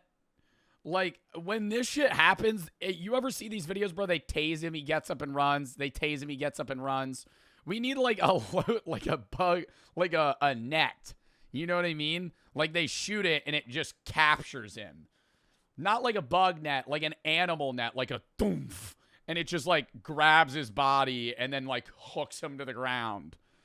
Yeah, like a fishing net, but like shootable. A net? Yeah, that's how you'd get someone. If you got a guy like this that's on drugs and he just can't, he doesn't feel pain and he's just like running, like you got to have something that like stops him. Taser does nothing. And you can't shoot him. A sticky trap. You corral him like a sheep. We got to get out the sticky pad. You fucking... like some Mr. Beast video. They're just like fucking flanking him into this corner. He has to run down an alleyway, gets stuck in a fish trap, or not a fish trap, a sticky trap. No, I'm just kidding. Ah, help me, Lord. Arrest me. No. No, I'm a good guy. Don't. What's your name, bud? Listen. What's your name? I have to get up. I'm not sure. I have to get up and leave. We got an ambulance coming for you, To okay? help him. All right, I'll be back up over there, no questions asked. I gotta get out of here. It's to help everybody else. No, it's important to help them. Bring me over there. I'm telling you. Did you see this guy walking on Dawson Avenue? I gotta go. I can't. What's your name again? I'm sick. I'm not sick, I'm not sick. I gotta do what I gotta do. My name's not anyone. Stop. Just have your lay here.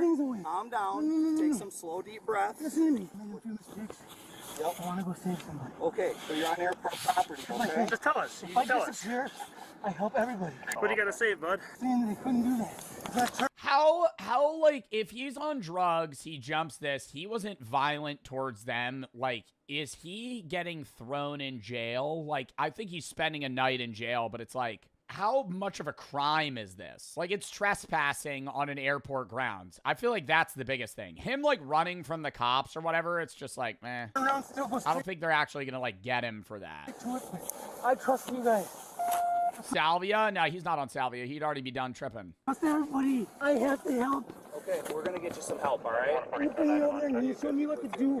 Motherfuckers take Salvia, they become like SpongeBob in that one, or not SpongeBob, they become Squidward in that future.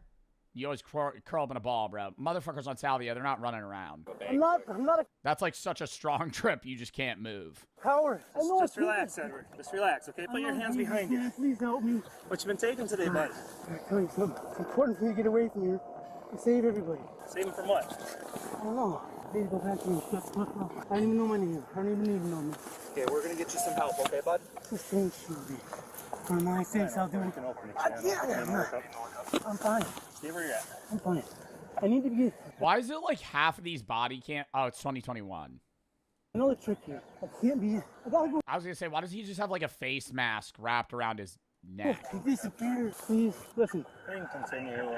Excited delirium. 2021, what a year. What a shit year. Listen, I want to help by disappearing and then doing it for That's a bottom year out of the top of the last 10 years. everybody else. Trust me on this one. That is a bottom year. Out of like 2016 to now, 2021's dead last. That was awful. I never got around. I want to help them. And guys, by 2023 was pretty cool. getting away from everybody. I don't know my name because I can't know my name. The suspect is 42-year-old Ed. Out of the last 10 though, 2019. Damn, dude, let's think about that. Last 10 years, so 2016 to now. Number one, I feel like I gotta go 2018. 2018, bro, that's the year motherfuckers be like, that was a movie. You had to be there. You had to be there, bro. 2018 was a great year. 2018 was a fire year. 2019 is kind of like a coin toss. 2020 shit. I would actually say 2020 was better than 2021. Because even though it was COVID, it was the start of COVID. And it's like, it was March. So the first 3 months of 2020 was fine. And then it was like 4 months of just like, hey, we kind of get to just chill home and do nothing. And then after that, it was like, wait, this is like, there's no end in sight. Like, when are we going back to doing anything? Like, what the fuck? That was the shitty part. Wow, Zod said best to worst, 2016, 2018, 2017, 2019, 26, 24, 23, 2020, 25, 22, 21. I think 2020 is probably, I think worst is 2021, then 2020, then 22, then I'm going to say 2017. I don't know where you were. I'm pretty sure 2017 was a mid-ass year. That was a mid-ass year for me. Maybe my own personal life, but that was just like, that was like sophomore year, freshman year in high school. That was just boring. Nothing happened. And as officers try to figure out why he did this, they're met with nothing but bizarre words. I don't know my name. You're insane. 2017 was peak. There's a 1 in 2 chance the chatter that said that was 10 years old in 2017. There's a 1 in 2 chance, bro. Dude, 2017 was peak, man. Yeah, you were on the fucking DS. DS. when the sun looked brighter. Back when the days felt longer. As long as they're on their way, I guess. What happened?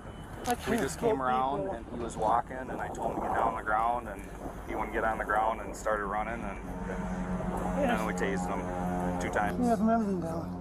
I want you guys to do. Joe graduated 2020. Yeah, I graduated high school 2020, college 24. Just fought us. Just no. I only did it for a reason. I actually started running towards you because. What's the reason? What's the reason? I gotta go back. A what? We never got a graduation. Yo, I hate motherfuckers that say that shit. Like, you care about your high school graduation, bro. That's a big milestone. It's a big milestone. It's a big milestone in the fact that you graduated, but the actual ceremony is so shit. That's what matters is that you got the degree. Can I say that? Like, that's the big thing. You're the first in your family to graduate high school. You're the first in your family to graduate college. So it's like, I get the ceremony in that sense matters, but the ceremony is literally just slop speeches of the same shit every time. Who thought after 4 years we would be sitting here today? all the struggles. Jeremy is struggling in math class. It's like, bro, it's just slop.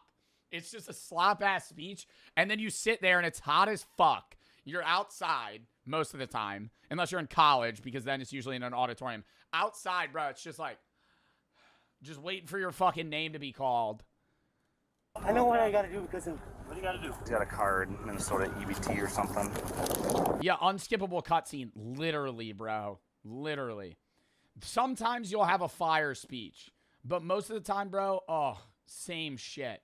I went to my graduation. Me and Brooke are the same age. But Brooke, because she switched majors, graduated a year later than me. I went to my graduation and her graduation. The guy gave the same fucking speech. The same speech. Sang the same song. I was like, wow, this is not unique at all. Like, we're all just experiencing the same shit. Like, that's why when I gave that stupid... 4 years ago. It's the same shit every year. It's the same shit every year. It's never unique. I guess that's what people want. They're all just hotel cards. I gave a speech, and I hope you gave a good one. If I was up there, I'd be like, we're all gonna fucking die. I'd do a grim-ass speech. I'd say that we're graduating. We're never gonna have these days back. We're all gonna fucking die one day. Some of y'all are gonna be bums in about 4 years' time. I'm gonna forget. Yo, be dead ass, too. I hate when they get up on stage and it's a valedictorian. I'll remember each and every single one of you. Get the fuck out of here. Remember each and every single one of you. You're never going to see 89% of the people in your high school class. The second that graduation's over, you're never going to see half those motherfuckers ever again. Ever again. You're going to see one of them for the first time 20 years from now in a Wawa. At a gas station. They're going to recognize you. You're not going to remember them. And then you're going to have an awkward conversation with them where it's like, oh, yeah, oh, yeah, I remember the math class. Oh, wow. I feel like I've heard that name before. Yeah, he did. I made some mistakes. I'm dealing with them like a man. Where you see them all the time. Bro, I'll see one guy all the time at a bar. I see some guys repetitively. You'll see like 5 or 6 of them a lot, and then the other ones you just never see again. What was your mistake? Not knowing. Any sense at all? Not knowing. No. He said you need to catch a flight out here. I saw one guy and I saw him in a store. And then you're gonna have a situation where you see the guy that you graduated from high school with, and he's your cashier at a local coffee shop. And you order from it acting like you're not looking up at him or you just don't know him. Ever have that? Ever have that? Ever have that? Ever been somewhere where the person waiting on you or you're interacting with, you do know, but you haven't talked to them in like 5 years. So you kind of just act like you don't remember them when you really do. And they do the same, but they also know you. And it's like this really awkward, like, hey, like, remember we used to be friends like 5 years ago for like 6 months and now we don't talk at all anymore. It's like, well, you're not going to bring that up. So I just go, hey, yeah, I'll have a iced latte with almond milk and sugar-free vanilla. Thanks. Is that all? Yep. Thanks. Thanks. Yep. And then we stare at each other and then awkwardly leave.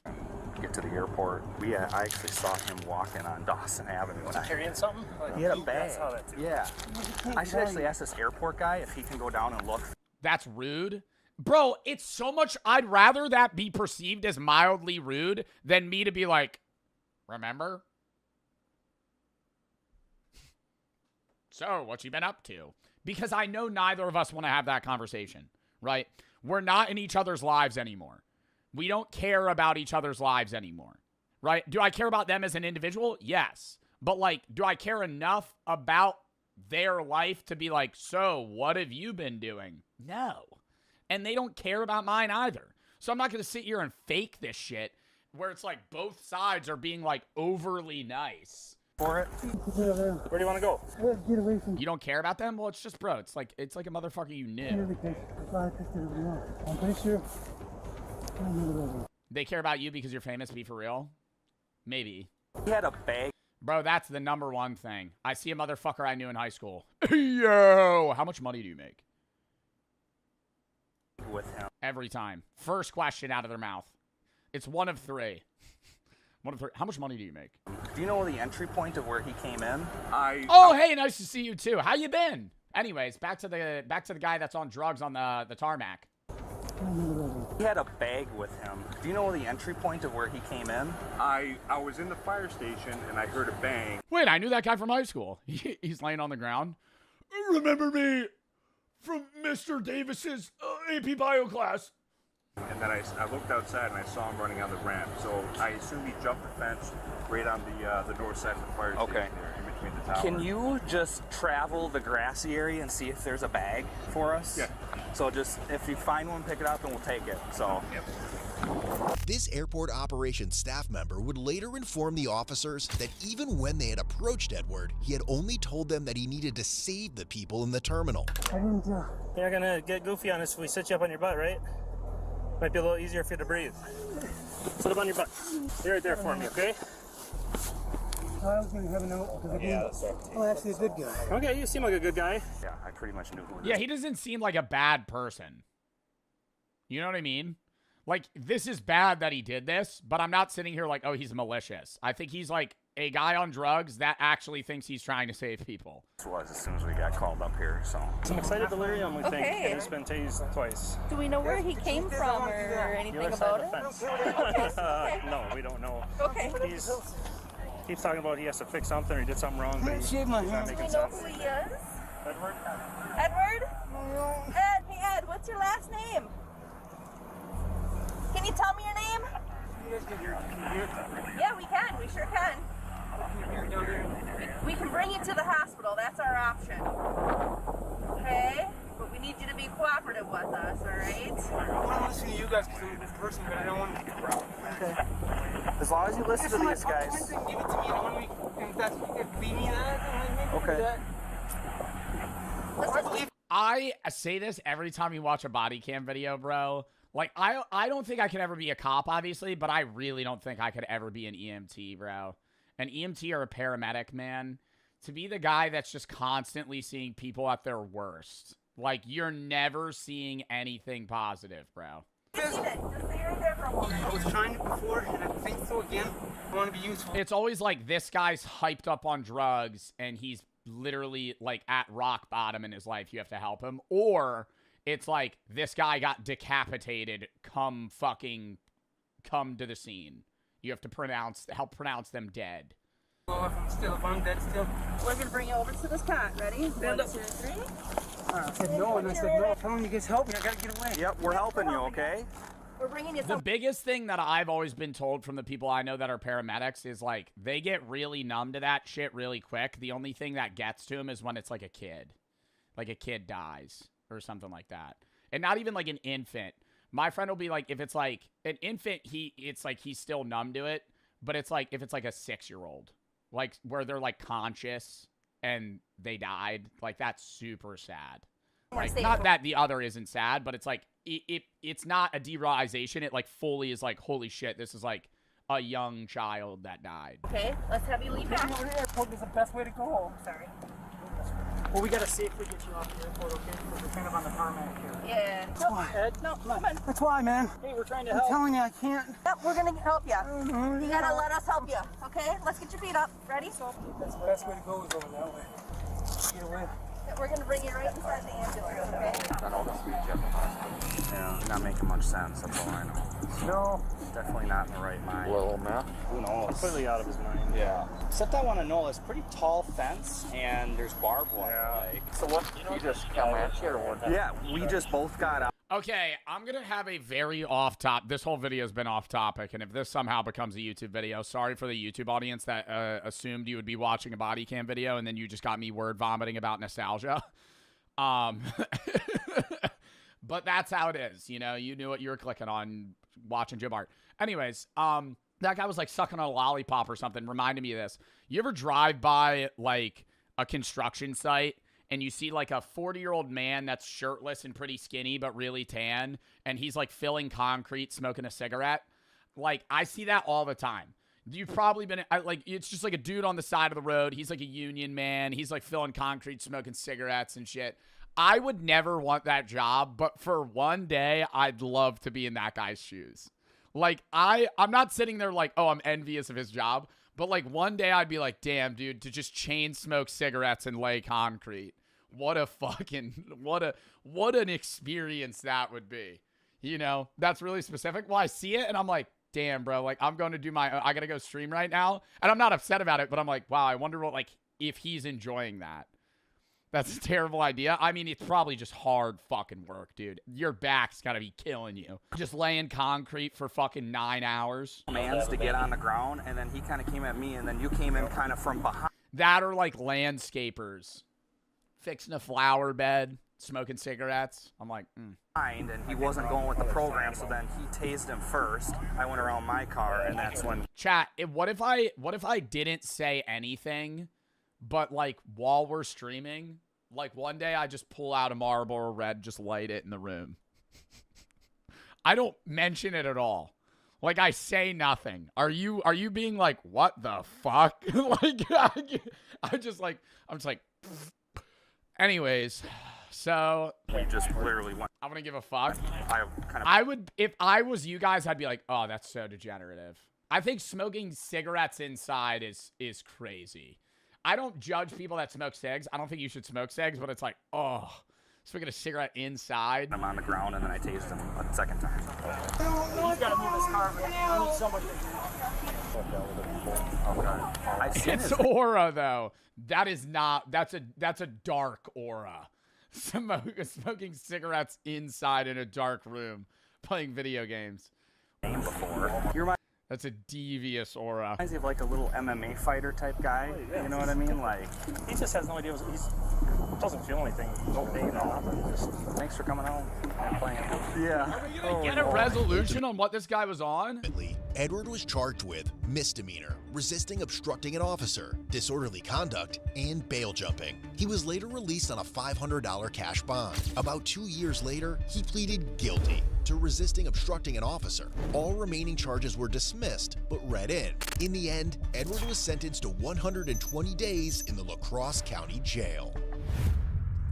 I don't know. That's not like that bad. Like, I get him having to serve time because he like went on to like an airline, like a airport tarmac and shit. But I'm like, bro, I feel like he needs to get help for whatever he was on. You know what I mean? I think that's the big thing. It's like, I don't think if he wasn't on fucking drugs, he would probably not have gone on there.